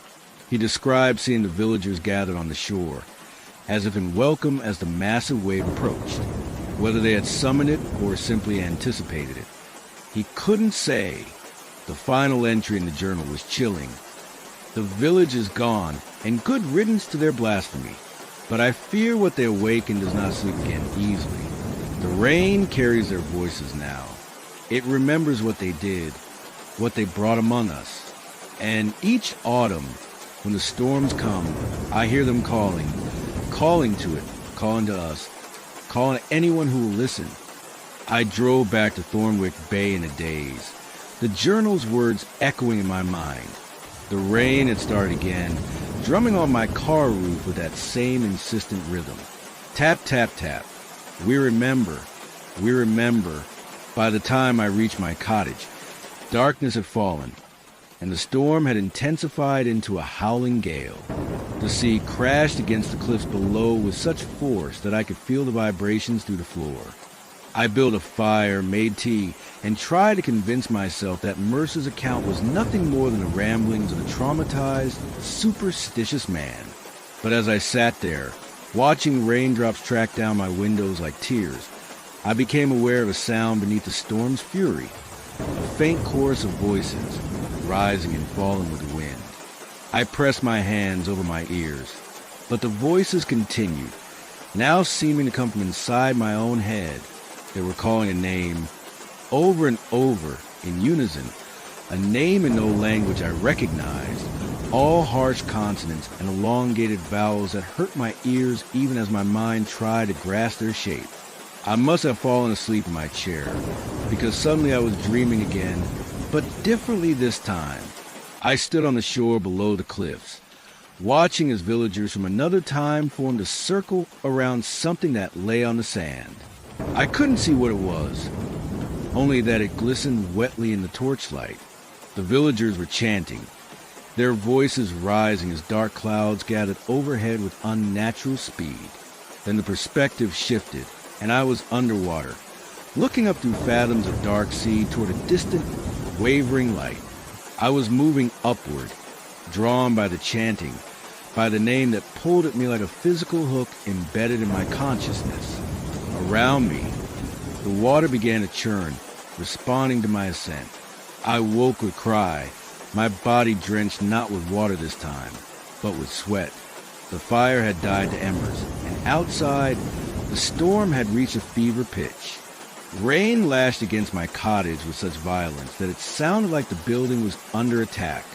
And perhaps it was, because as I stood on shaking legs, I noticed water seeping under my front door. Not rain, but seawater, bringing with it small pieces of seaweed and shells. I backed away, my heart pounding. This wasn't possible. My cottage sat well above sea level, protected by the cliffs, yet the water continued to flow in, soaking the rug, creeping across the floor toward me. A pounding at the door made me jump. 3 hard knocks that resonated through the cottage like thunder. No, I thought, no one would be out in this storm. No one would be at my door at this hour. The knocking came again, more insistent. And now, beneath the door, I could see shadows moving the pooling water, shadows that suggested multiple figures standing outside. Who's there?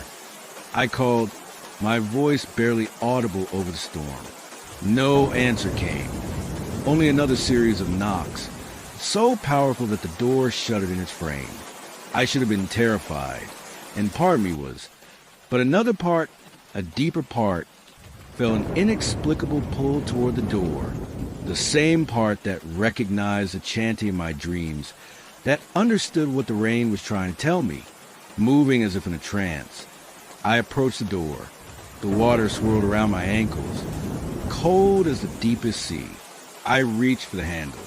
A voice behind me shattered the spell. "Don't open it, Dr. Mitchell."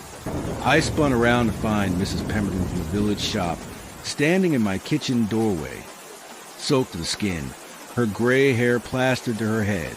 "How did you get in?" I gasped. "Back door. Forgive the intrusion." But there wasn't time to stand on ceremony. She glanced at the front door, where the knocking had intensified. "Don't let them in, no matter what they say, no matter what they promise or threaten." "Who are they?" I asked, backing away from the door. "The Taken," she said simply. "The ones the sea claimed in 1798. They come back with the autumn rains. Or rather, the thing they awaken send them back, wearing them like masks." The knocking stopped abruptly. Then a voice called from outside. A child's voice, sweet and plaintive. "Please let us in. We're so cold, so wet. We've been lost for so long." Mrs. Pemberton grabbed my arm, her fingers digging in painfully. "Don't listen. It knows your weaknesses, your compassion, your curiosity. It will use whatever works. Another voice, an old man this time. Doctor, please help us. We're injured, dying. The professional instinct to respond to someone in medical distress was almost overwhelming. I took a step toward the door before Mrs. Pemberton yanked me back. Look at the water, she hissed. I glanced down. The seawater swirling around our feet had turned dark, viscous, more like oil than water, and in its reflective surface, I could see what was really outside my door. Not villagers, not human figures at all, but twisted, glistening shapes that hurt my eyes to look at. What is that? I whispered. What they found in the sea cave, or part of it. She pulled me toward the kitchen. Come, we need to seal the doors, the windows, salt and iron at every entrance. I followed her in a daze, helping to spread lines of salt across thresholds, wedge iron nails into windowsills.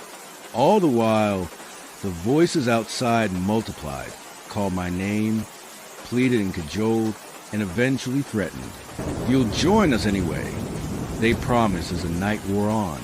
Everyone does in the end. The rain remembers and will claim you for us. Mrs. Pemberton and I huddled in the kitchen, watching as the dark water rose inch by inch despite our barriers, listening as the voices grew more distorted, less human. Why didn't anyone warn me? I asked as dawn approached. About this, about what happens during the autumn rains. Would you have believed us, she countered, or would you have thought we were superstitious villagers clinging to old myths? Besides, it doesn't happen every year. Only when the rains are particularly heavy, when the tide is right, when the stars align in certain ways that we've learned to watch for. And you just endure it, year after year? Why not leave? She looked at me with tired eyes. Because it follows. Those who try to move away find the rain follows them, finds them, brings the voices right to their doorstep. Better to face it here, where we know how to protect ourselves. She paused.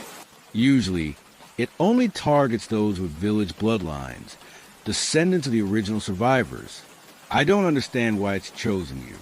I thought of my dreams of sensation arising from the deep, drawn by a calling. Maybe it hasn't, I said slowly. Maybe I've been seeing things from its perspective. Maybe it's trying to use me somehow. Mrs. Pemberton's face paled. Then we're in more danger than I thought. As if in response to her words, the cottage shuddered, as though struck by some enormous force. Cracks appeared in the ceiling, raining plastered down on us. The dark water surged, breaking our salt barriers, extinguishing the fire, plunging us into cold darkness. And in that darkness, I felt something change inside me, a perspective shifting, an awareness expanding. I could feel the rain, every drop, every rivulet. I could feel the sea crashing against the cliffs below. I could feel the thing that waited in the depths, patient and ancient and hungry. It had been waiting for centuries, sending these fragments of itself, these memories carried in rainwater, to prepare the way. The villagers it had taken were just tools, vessels, early experiments. What it really wanted was a proper conduit. Someone with no ties to the village bloodlines. Someone with access to the community. Someone they would trust. Someone like the new village doctor. I looked at Mrs. Pemberton with new eyes that I suddenly realized were no longer entirely my own. She must have seen the change, because she scrambled backward, her mouth opening in a scream I could no longer hear over the roaring in my head. The rain spoke to me now, not in voices but in pure understanding. It showed me what I needed to do, what I would help accomplish when the time was right, when the stars aligned again, when the tide reached its highest point, when the autumn rains fell with sufficient force to wash away the boundaries between worlds. Mrs. Pemberton never made it out of my cottage that morning. The official report listed her death as an unfortunate accident, a fall during the storm, exacerbated by flooding that prevented her from getting timely medical attention. As the village doctor, I signed the death certificate myself. The rain stopped the next day. The flooding receded. The village began to dry out and return to normal. My patients commented on how well I looked. Despite the ordeal of the storm, you've settled in nicely, they told me, almost like you've been here forever. They don't notice how I tilt my head when it rains, listening to messages they can't hear. They don't see how my eyes reflect the light differently now, with a deep, oceanic quality. They trust me implicitly. After all, I'm their doctor. I touch them, treat them, learn their weaknesses and strengths. I prepare them, though they don't know it yet. The autumn rains will return next year, and the year after that, gradually getting heavier, gradually carrying more of what waits in the deep, changing those it touches, drop by drop, memory by memory. Perhaps you're thinking this is just a story, just fiction to entertain you as you listen to the rain outside your own window. I understand the skepticism. I was skeptical once too. But let me ask you this. Have you ever tasted rain? Actually open your mouth and let the drops fall on your tongue? Does it taste like water should? Or is there something else there? Something salty? Something ancient? Something that doesn't belong? Next time it rains, pay attention. Really listen. Feel each drop on your skin and ask yourself if it's just water or if it carries something more. A memory, a message, a small fragment of awareness from something that waits in the deep, sending pieces of itself into the sky, so they can fall back to earth, find new vessels, prepare the way.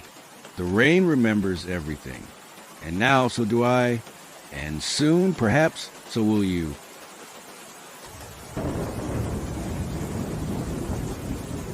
I used to love the rain, the gentle patter against windows, the hypnotic drumming on rooftops, the fresh, clean scent it left in the air.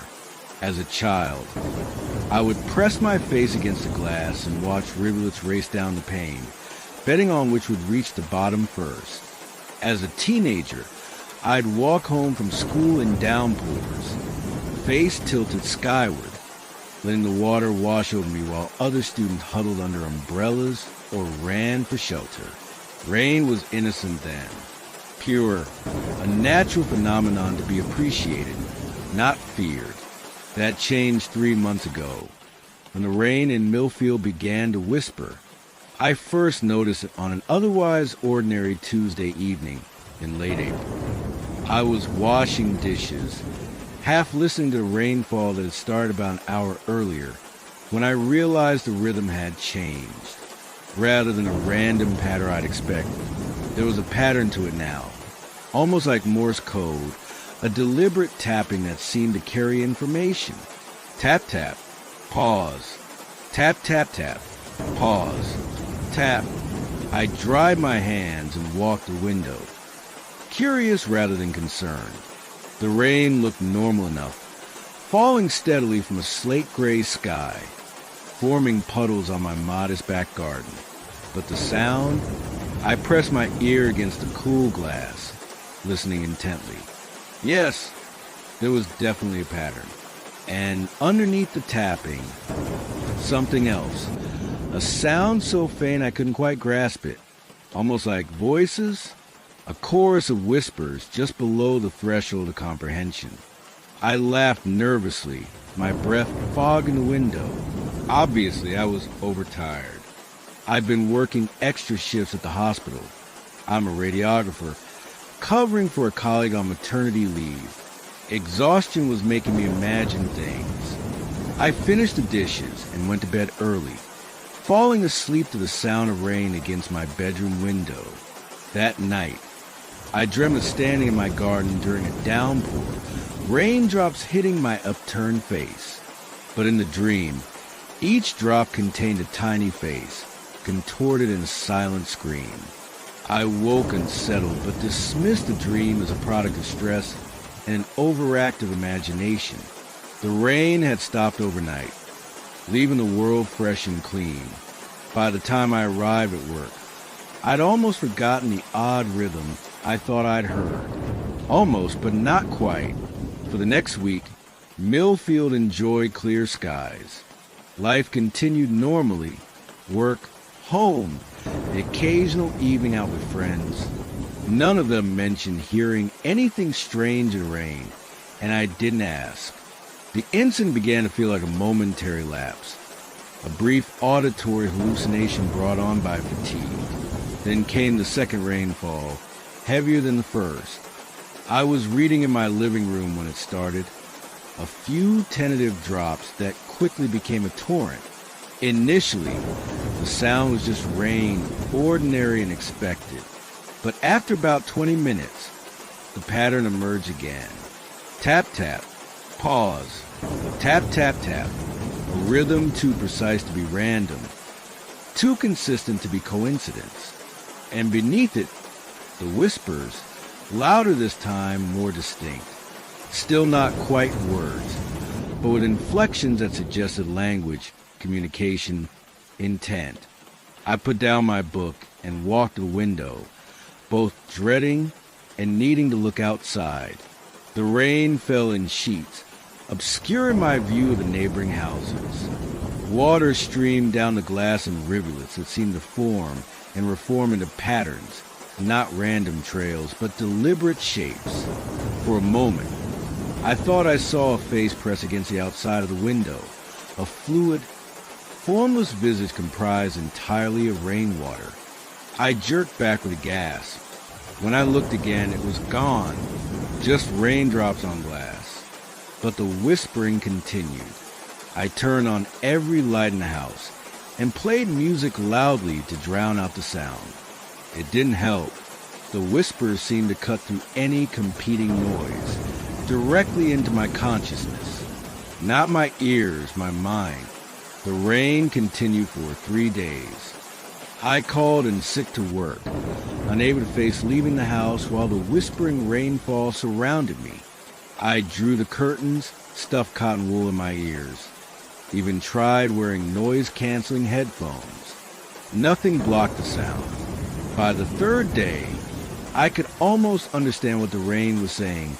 Almost, but not quite, like listening to a conversation in a language you've only partially studied. When the rain finally stopped, I emerged from my house pale and shaken. The world looked normal. Puddles drying in the sun, birds singing, neighbors going about their business. Had no one else heard it? Was I losing my mind? I needed answers. That afternoon, I went to the local library and began researching meteorological anomalies, auditory hallucinations, even local folklore about rain. I found nothing useful until I came across an obscure blog post titled, "The Rain Speaks." The author, anonymous, claimed that certain rainfall patterns could create acoustic phenomena that the human brain might interpret as speech, a form of audio pareidolia, similar to seeing faces in random patterns. Nothing supernatural, just the brain's tendency to impose meaning on random stimuli. It was a rational explanation, and I clung to it desperately.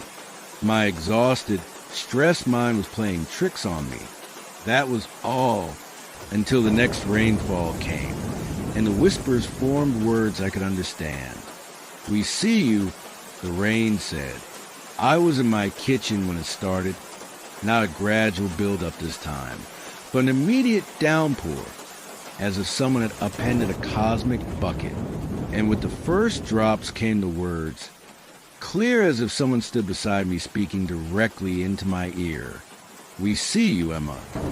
My name. The rain knew my name. I dropped the mug I was holding, barely registering the crash as it shattered on the tile floor. This couldn't be happening. It was impossible. Rain couldn't speak. Rain could know things. Yet it continued. Each droplet carrying a fragment of speech that combined into a chilling message. "We see you, Emma. We've always seen you. Every moment you spend in the rain, every drop that's touched your skin, we've been there. Inside you, part of you. I backed away from the window, heart pounding. No, I whispered, you're not real. This isn't happening. The rain seemed to laugh then, a sound like water trickling through 1,000 tiny throats. Not real? We're more real than you know. We're ancient. We've fallen on this earth since before your kind existed. We witnessed everything, and we remember. I fled to my bedroom, slammed the door, huddled under my duvet like a frightened child. But the rain's voice followed me, seeping through walls, through ceiling, through my very skin. You've let us in so many times, Emma. All those walks in the rain, all those moments with your face upturned, mouth open, inviting us. We've been inside you for years, growing, changing, preparing. A horrible thought struck me then.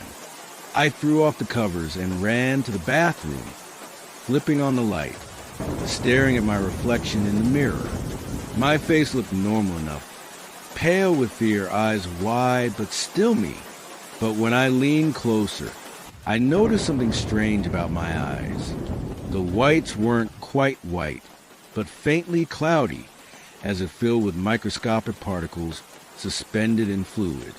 And my skin, had it always had that slight sheen, that almost imperceptible translucency? What have you done to me? I whispered. The rain's answer came not in words this time, but in sensation, a sudden awareness of every drop of water in my body, the 60% of me that wasn't solid flesh, but liquid.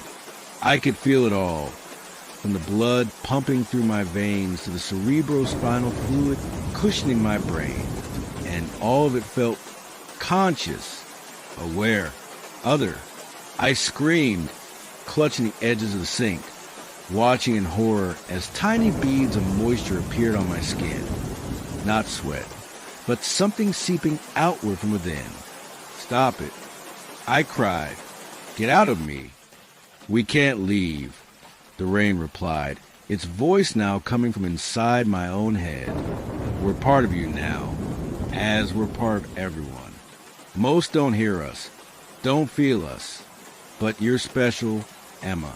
You've always listened to the rain, loved it, let it in, and now you're ready. Ready for what? I gasped, watching as the moisture on my skin began to move, forming intricate patterns before being reabsorbed. To understand, to see what we see, to know what we know. What happened next is difficult to describe. It was as if a veil lifted, not from my eyes, but from my consciousness. Suddenly, I was aware of water everywhere, in the pipes of my house, in the ground beneath me, in the air around me, in the bodies of every living thing for miles. I could feel it all, sense its movements, its connections, its memories, because water remembers. Every molecule that passes through a cloud, falls as rain, flows through rivers, cycles through bodies, carries information, not in the way we think of memory, but in its structure, its composition, its vibration. Billions of years of data pass from molecule to molecule, an unbroken chain of experience stretching back to the planet's formation. And now I could access it all. I saw dinosaurs drinking from primeval lakes. I saw ancient civilizations rising and falling beside rivers that still flow today. I saw every raindrop that had ever touched human skin, carrying away cells, absorbing chemicals, collecting experiences. I saw how water connects everything, every organism, every ecosystem, every watershed, how it carries not just minerals and nutrients, but information, encoding the history of our planet drop by drop. It was beautiful, terrifying, overwhelming. When I came back to myself, I was lying on the bathroom floor, shivering despite the fact that I wasn't cold. The rain outside had stopped, but the knowledge it had given me remained. I could still feel the water in everything, could still sense its presence, its consciousness. I called in sick to work again. I needed time to process what was happening, to understand what I had become, because I was no longer just Emma, 32-year-old radiographer from Millfield. I was something else now, a conduit, a vessel, a point of connection between humanity and the ancient awareness that flows through all water on Earth. For days, I barely left my house, barely ate, barely slept.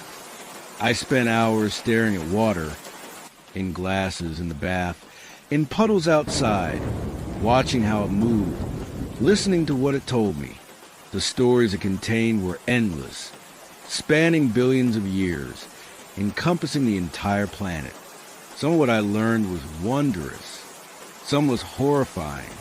I learned that water has purpose, intention, a type of consciousness so alien to our own that we've never recognized it.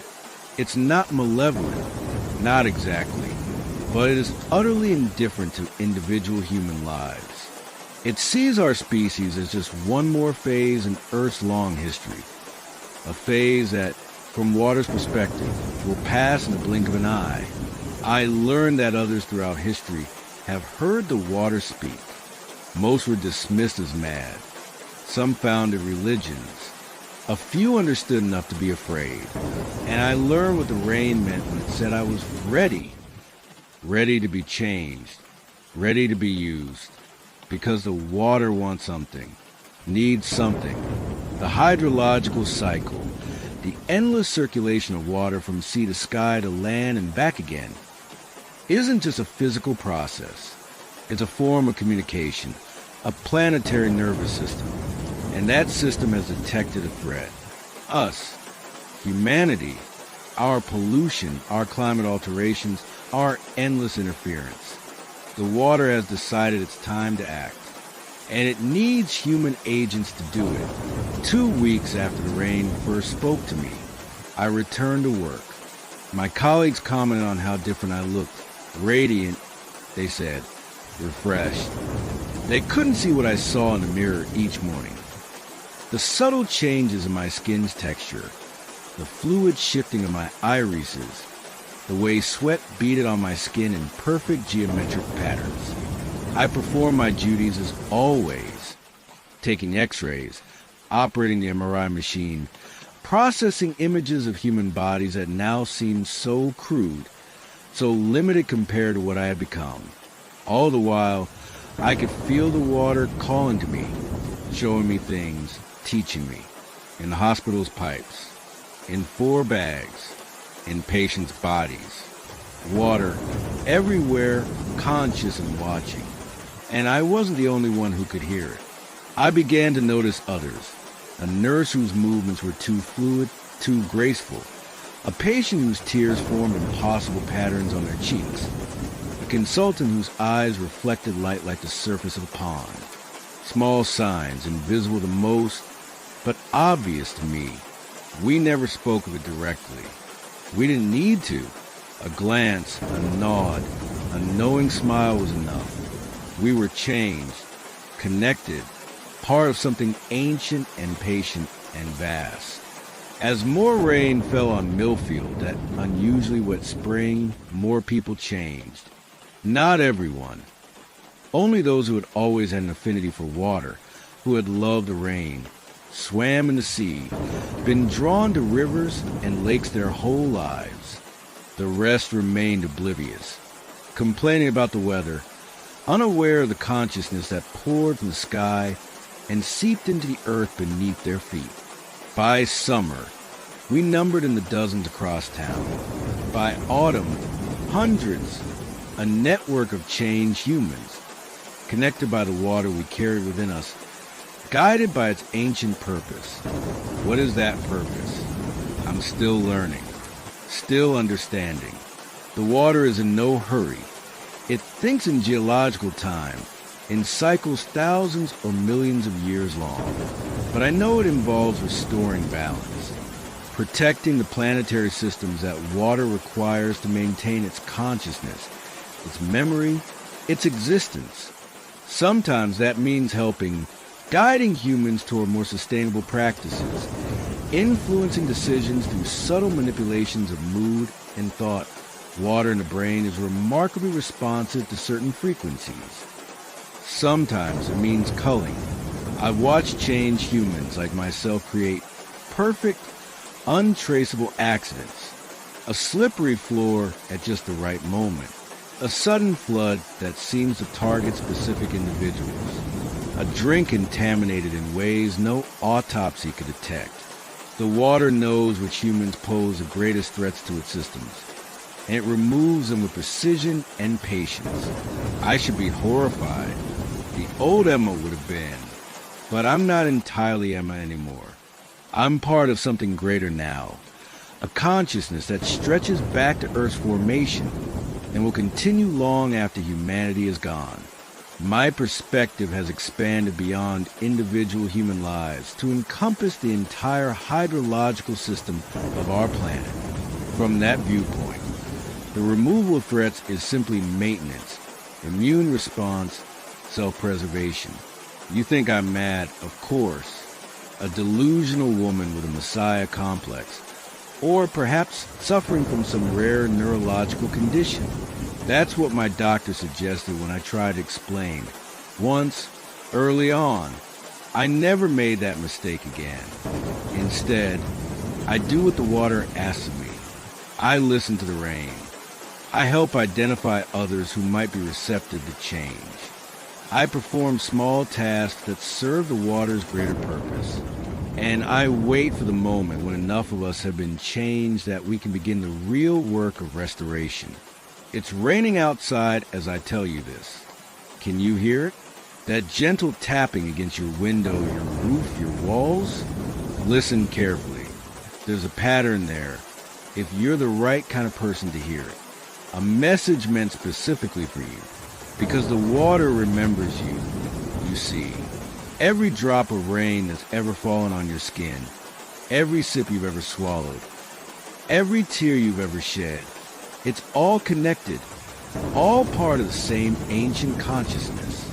And it's been watching you your entire life, assessing your potential, waiting for the right moment.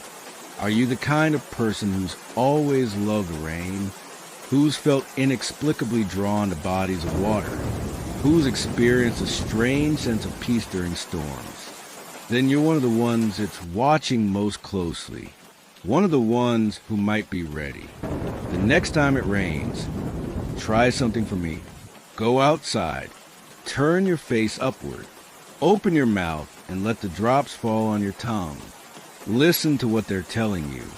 Feel the ancient memory they carry.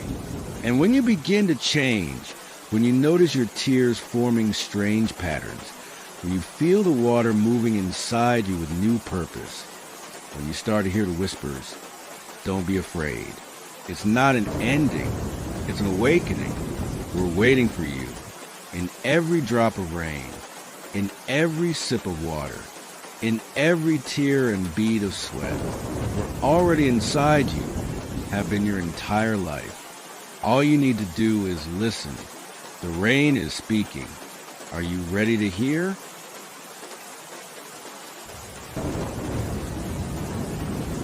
The rain always makes the radio act up.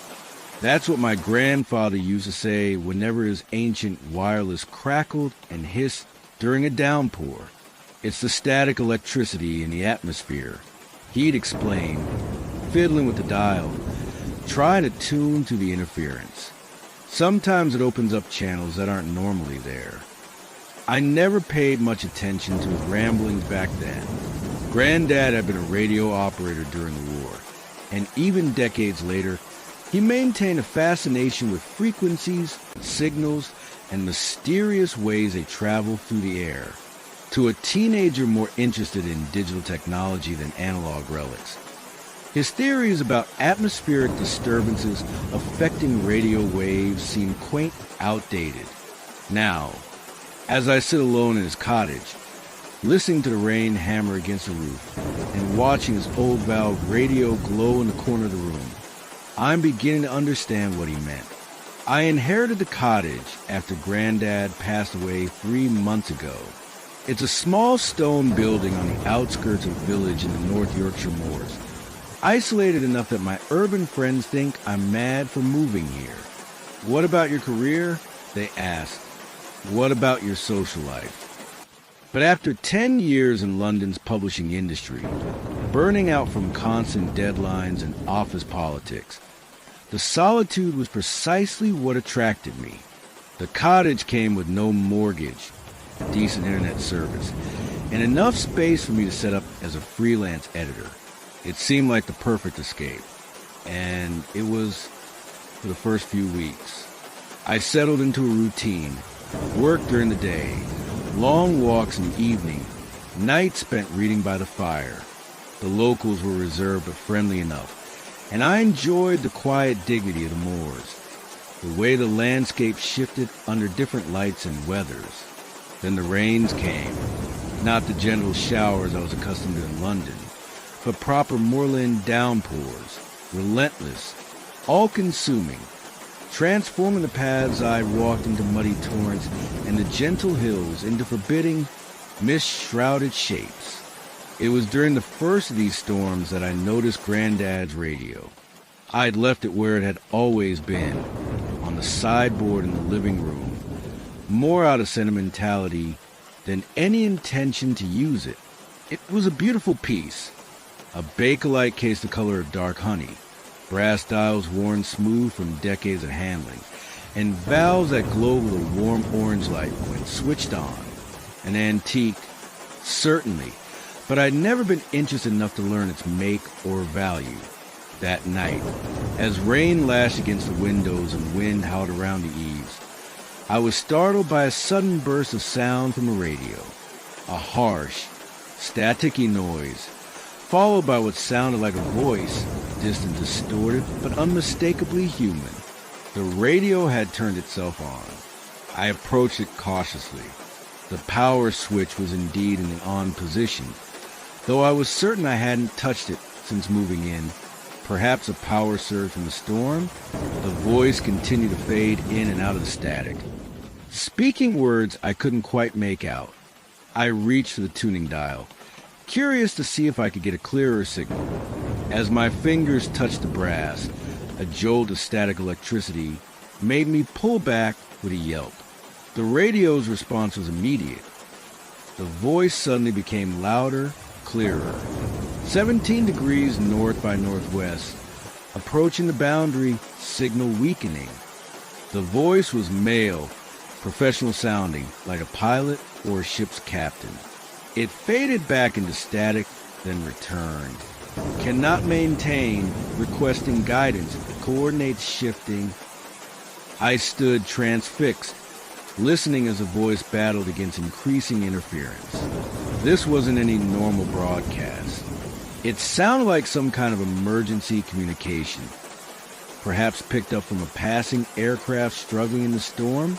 As abruptly as it had started, the voice cut out, replaced by different sounds, a rhythmic tapping, almost like Morse code, but with an irregular pattern that seemed deliberately complex. Behind it, I could hear something else, a low, constant tone that made my teeth ache and my skin prickle with goosebumps. I reached out to turn the radio off, unnerved by the sounds it was producing. Another static shock stunned my fingers as I touched the switch, stronger this time, but I managed to push it to the off position. The lights dimmed, the valves cooled, and silence returned, broken only by the drumming of rain on the roof. I told myself it was just atmospheric interference, just as Granddad had always claimed. Perhaps the radio had picked up communications from a military exercise on the moors, or signals from a ham radio enthusiast in the area. Nothing supernatural or sinister about it. But that night, I dreamt of radio waves. In my dream, they were visible, silver threads cutting through darkness, carrying voices, music, data. I followed one particular thread, thin and wavering, that seemed to pulse with an unusual frequency. It led me across the moors, over hills and valleys, until it disappeared into a standing stone I'd noticed on one of my walks. A lone monolith, ancient and weather-worn, about 2 miles from the cottage. I woke with the sound of that low, aching tone still echoing in my head. The storm had passed by morning, leaving the moors glistening under watery sunshine. I tried to put the strange broadcast out of my mind as I worked, but found myself distracted, thinking about Granddad's comments about the rain opening unusual channels. Had he experienced similar phenomena during storms? I decided to investigate the radio more thoroughly. Inside the cabinet, tucked behind the chassis, I found a small notebook. Granddad's handwriting, dates, frequencies, and brief descriptions of what he'd heard. Most entries were mundane. Chipping forecasts, amateur radio operators, foreign language broadcasts bounced off the ionosphere. But scattered throughout were entries marked with asterisks. November 14th, 1982, heavy rain, 1.618 megahertz. Voices speaking in unknown language. Recorded on tape number 7. February 23rd, 1987, sleep, 1.618 megahertz. Mechanical sounds, followed by what might be coordinates. Cannot verify location. No such place on maps. September 10th, 1995, thunderstorm, 1.618 megahertz again. A voice claiming to be monitoring boundary integrity. Static too severe for further details. The entries continued, all referencing the same frequency, 1.618 megahertz, and all occurring during precipitation. The most recent was dated just 2 weeks before Granddad's death. April 7th, 2023. Light rain after drought. 1.618 megahertz stronger than ever. They know I'm listening now. They spoke my name. A chill ran through me. The logical explanation was that my grandfather, isolated and elderly, had developed a harmless delusion about mysterious broadcasts. But another part of me wondered, what if he genuinely discovered something? What if the rain really did open channels to somewhere else? I needed to hear it again, to confirm whether I'd experienced the same phenomenon he documented. But for that, I'd need rain. I didn't have to wait long. That evening, clouds gathered once more over the moors, bruised and heavy with moisture. By nightfall, rain was lashing against the windows again, driven by gusts of wind that moaned through the cottage's old chimney. I switched on the radio and carefully tuned it to 1.618 megahertz, watching the dial with an intensity that would have amused my former colleagues in London. For several minutes, there was nothing but the softest of static, disappointingly normal. Then, as the storm intensified, the quality of the static changed. It became textured, layered, with currents of sound moving through it like eddies in water.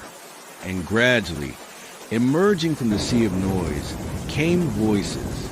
Unlike the previous night, these weren't clear or professional sounding. They whispered, overlapping each other, speaking too quickly to follow. The language wasn't English, nor any other tongue I recognized. The sounds were sibilant, with clicks and pauses that seemed unnatural to human speech patterns. I fumbled for my phone, opening the recording app and placing it next to the radio speaker. Whatever this was, I wanted evidence. As if responding to my action, the whispers suddenly ceased. The static cleared and a single voice spoke, still in that strange language, but slower, more deliberate, as if ensuring I could capture every syllable. Then, shockingly, it switched to English. We detect your recording device. Interesting. The previous listener never attempted to preserve our communications. I nearly dropped my phone. Who are you? I asked aloud, feeling slightly ridiculous speaking to a radio, but unable to contain the question. There was a pause, filled with that strange, layered static. Then, designation is irrelevant. We monitor, we maintain, we ensure boundary integrity between adjacent planes. Adjacent planes? I repeated. What does that mean? Your reality, other realities, separated by boundaries, thin during electromagnetic atmospheric disturbances, thinnest at conjunction points. My mind raced. Was I really having a conversation with what? Interdimensional beings? Government agents? Pranksters who'd somehow hacked into an antique radio? Why are you telling me this? I asked. Your predecessor listened for 47 of your years. We became accustomed to his attention.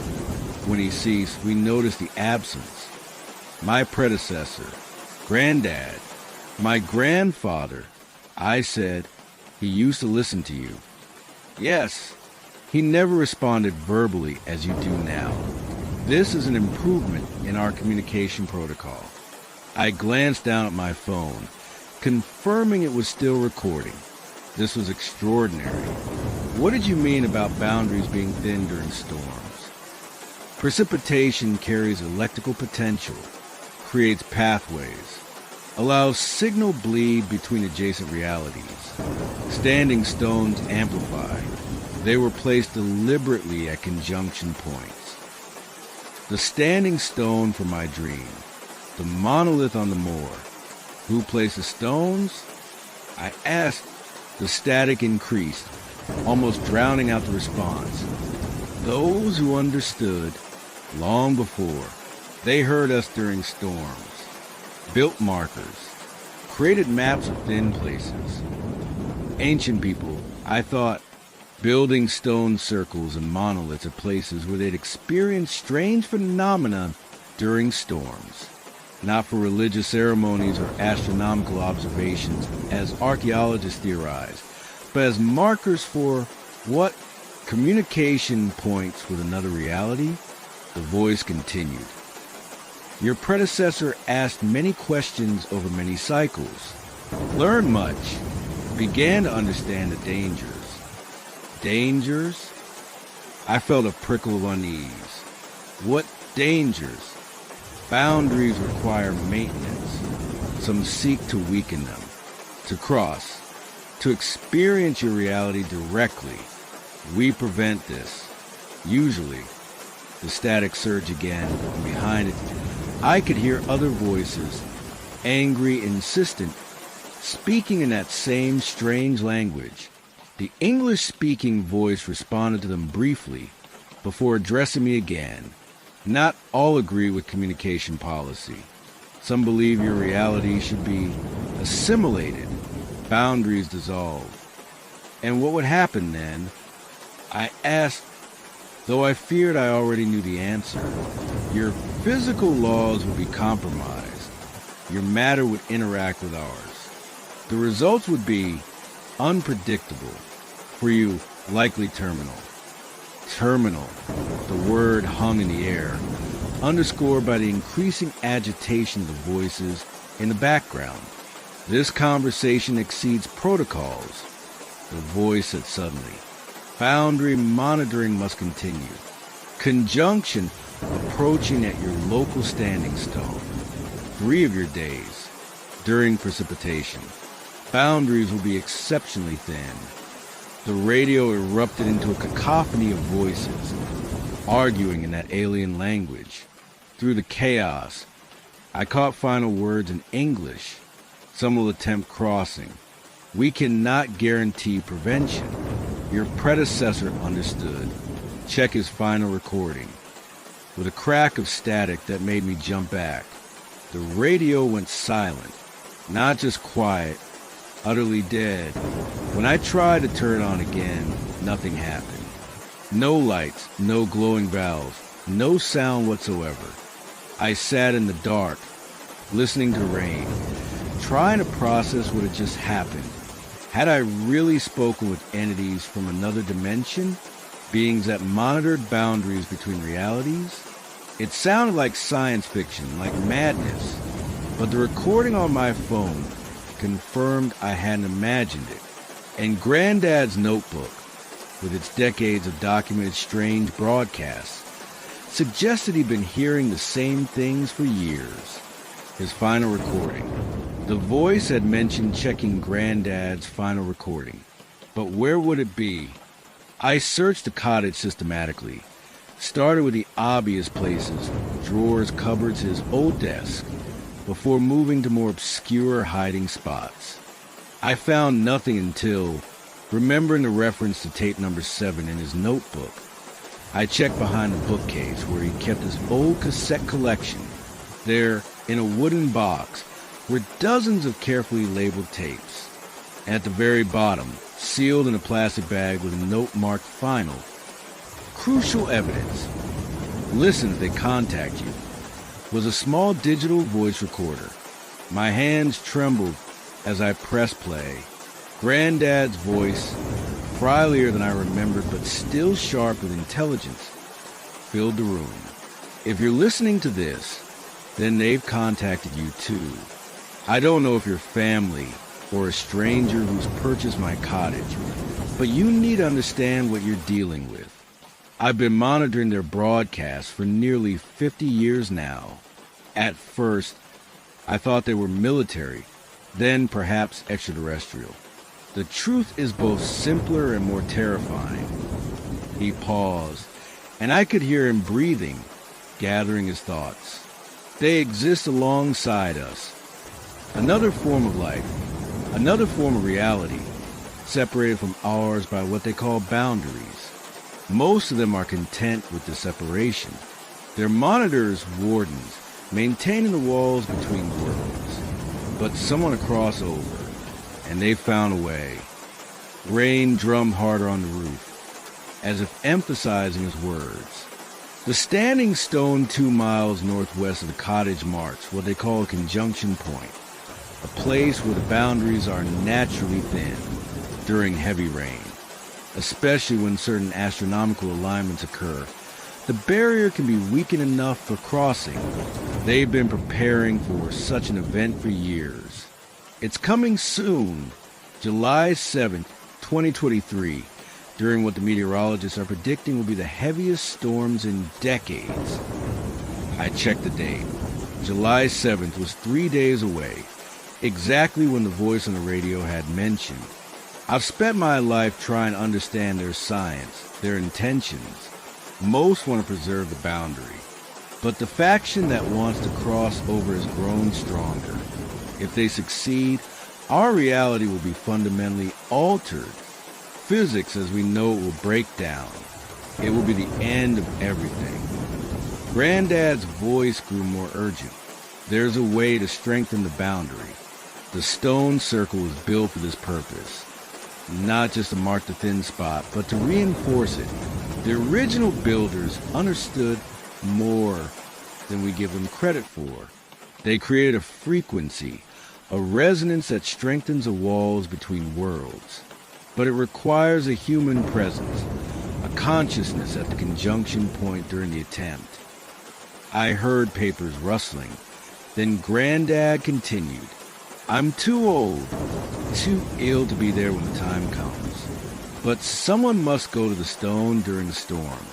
Someone must carry the counter-frequency device I built and activate it at precisely the right moment. It won't be without risk. You'll be at the exact point where they're trying to break through, but without intervention, they will succeed. More rustling. Then the device is hidden in the root cellar behind the wine rack. Instructions are inside. I've done everything I can to prepare for this moment. The rest is up to you. God help us all. The recording ended. I sat in stunned silence, the rain seeming to grow louder, more insistent, as if it knew what I'd discovered. This was madness. Entities from another dimension? Boundaries between realities? A homemade device to generate counterfrequencies? It was the stuff of pulp science fiction, not reality. And yet, the voice on the radio had known things it shouldn't have known. It had referenced Granddad specifically. And there was a standing stone exactly where both Granddad and the voice had described. Coincidence? Mass hallucination passed from grandfather to grandson? I needed to see the device. If nothing else, it would tell me whether Granddad had been a meticulous researcher or a delusional old man. The root cellar was accessible through a trapdoor in the kitchen floor, a cool, earth-smelling space where Granddad had stored preserves and the occasional bottle of wine. Behind a small rack, just as he described, I found a metal case, locked with a combination padlock. It took me 3 attempts to open it, Granddad's birth year, my birth year, and finally, successfully, the frequency, 1618. Inside was what looked like a professionally manufactured piece of equipment. A metal box with dials, switches, and a digital display, alongside a small satellite dish antenna. It didn't look homemade at all. It looked military-grade, sophisticated. Attached to it was a sealed envelope with instructions written in Granddad's neat hand. The device was designed to generate a specific frequency pattern that would, according to the notes, reinforce boundary integrity through counter-resonance. It needed to be activated within 3 meters of the standing stone. During the peak of the storm, when conjunction was at its strongest, July 7th, 3 days away. I spent those days in a state of escalating anxiety, checking and rechecking the device, reading and rereading Granddad's notes. Was I really considering doing this? Standing at a stone monolith in the middle of the moors during what was forecast to be an extreme storm, activating a strange device to prevent interdimensional beings from crossing into our reality? It sounded absurd, and yet the alternative, doing nothing, dismissing everything as delusion, felt increasingly irresponsible. What if there was even a small chance Granddad was right? On July 7th, the storm arrived as predicted. By mid-afternoon, the sky had darkened to an unnatural twilight, and rain fell with such intensity that it seemed less like water and more like a solid entity, pounding against the cottage with malevolent force. I waited until evening, when, according to Granddad's calculations, the conjunction would reach its peak, dressed in full waterproofs. With the device secured in a waterproof bag, I set out toward the standing stone. The journey was nightmarish. The paths had become streams, the fields small lakes.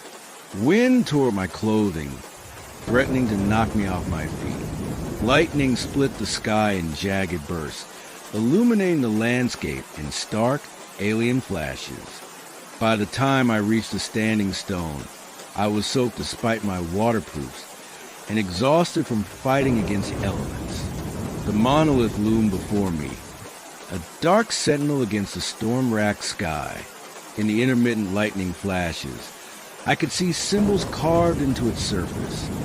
Spirals, concentric circles, patterns I'd never noticed during my daylight walks. I approached cautiously, the device now in my hand, its weight reassuring despite my doubts. As I drew closer, the air around the stone seemed to change, to thicken, to vibrate with frequency I could feel rather than hear. The rain near the monolith fell differently, too, slower, as if passing through some invisible barrier. Following Granddad's instructions, I set up the device at the base of the stone, sheltering it as best I could while I made the necessary adjustments. The digital display flickered to life, showing a countdown to what the instructions called peak conjunction. 3 minutes. I stood back, watching as the device began to emit a low hum that somehow cut through the roar of the storm. The rain around the stone began to behave even more strangely, droplets hanging suspended in midair, moving in circular patterns, gathering into shapes that almost seemed deliberate. 2 minutes. The air rippled, like heat haze but more substantial. Through these ripples, I caught glimpses of, somewhere else, a landscape similar to Moore's but wrong. The colors shifted toward hues I couldn't quite name, the proportions subtly distorted. And there were figures moving there, approaching the same spot from their side of boundary. 1 minute, the humming from the device intensified, becoming a complex pattern of sounds that seemed to match and counter the vibrations in the air. The ripples stabilized, no longer showing glimpses of that other place, but still visibly present, like a soap bubble stretched between realities. 30 seconds. The storm reached a crescendo, rain and wind and thunder combining into an almost solid wall of sensation. Through it all, I could hear voices, those same sibilant, clicking voices on radio, now all around me, urgent and angry, and one voice, clearer than the others, speaking English. You chose, as your predecessor did, maintenance over assimilation. They are displeased. 10 seconds. The bubble-like distortion began to bulge inward, as if something was pressing against it from the other side. I could see them more clearly now. Forms that approximated humanity but were fundamentally wrong, with proportions and movements that made my eyes hurt and my mind recoil. They cannot cross while the device functions. The English voice continued. But they will try again. They always try again. The countdown reached 0.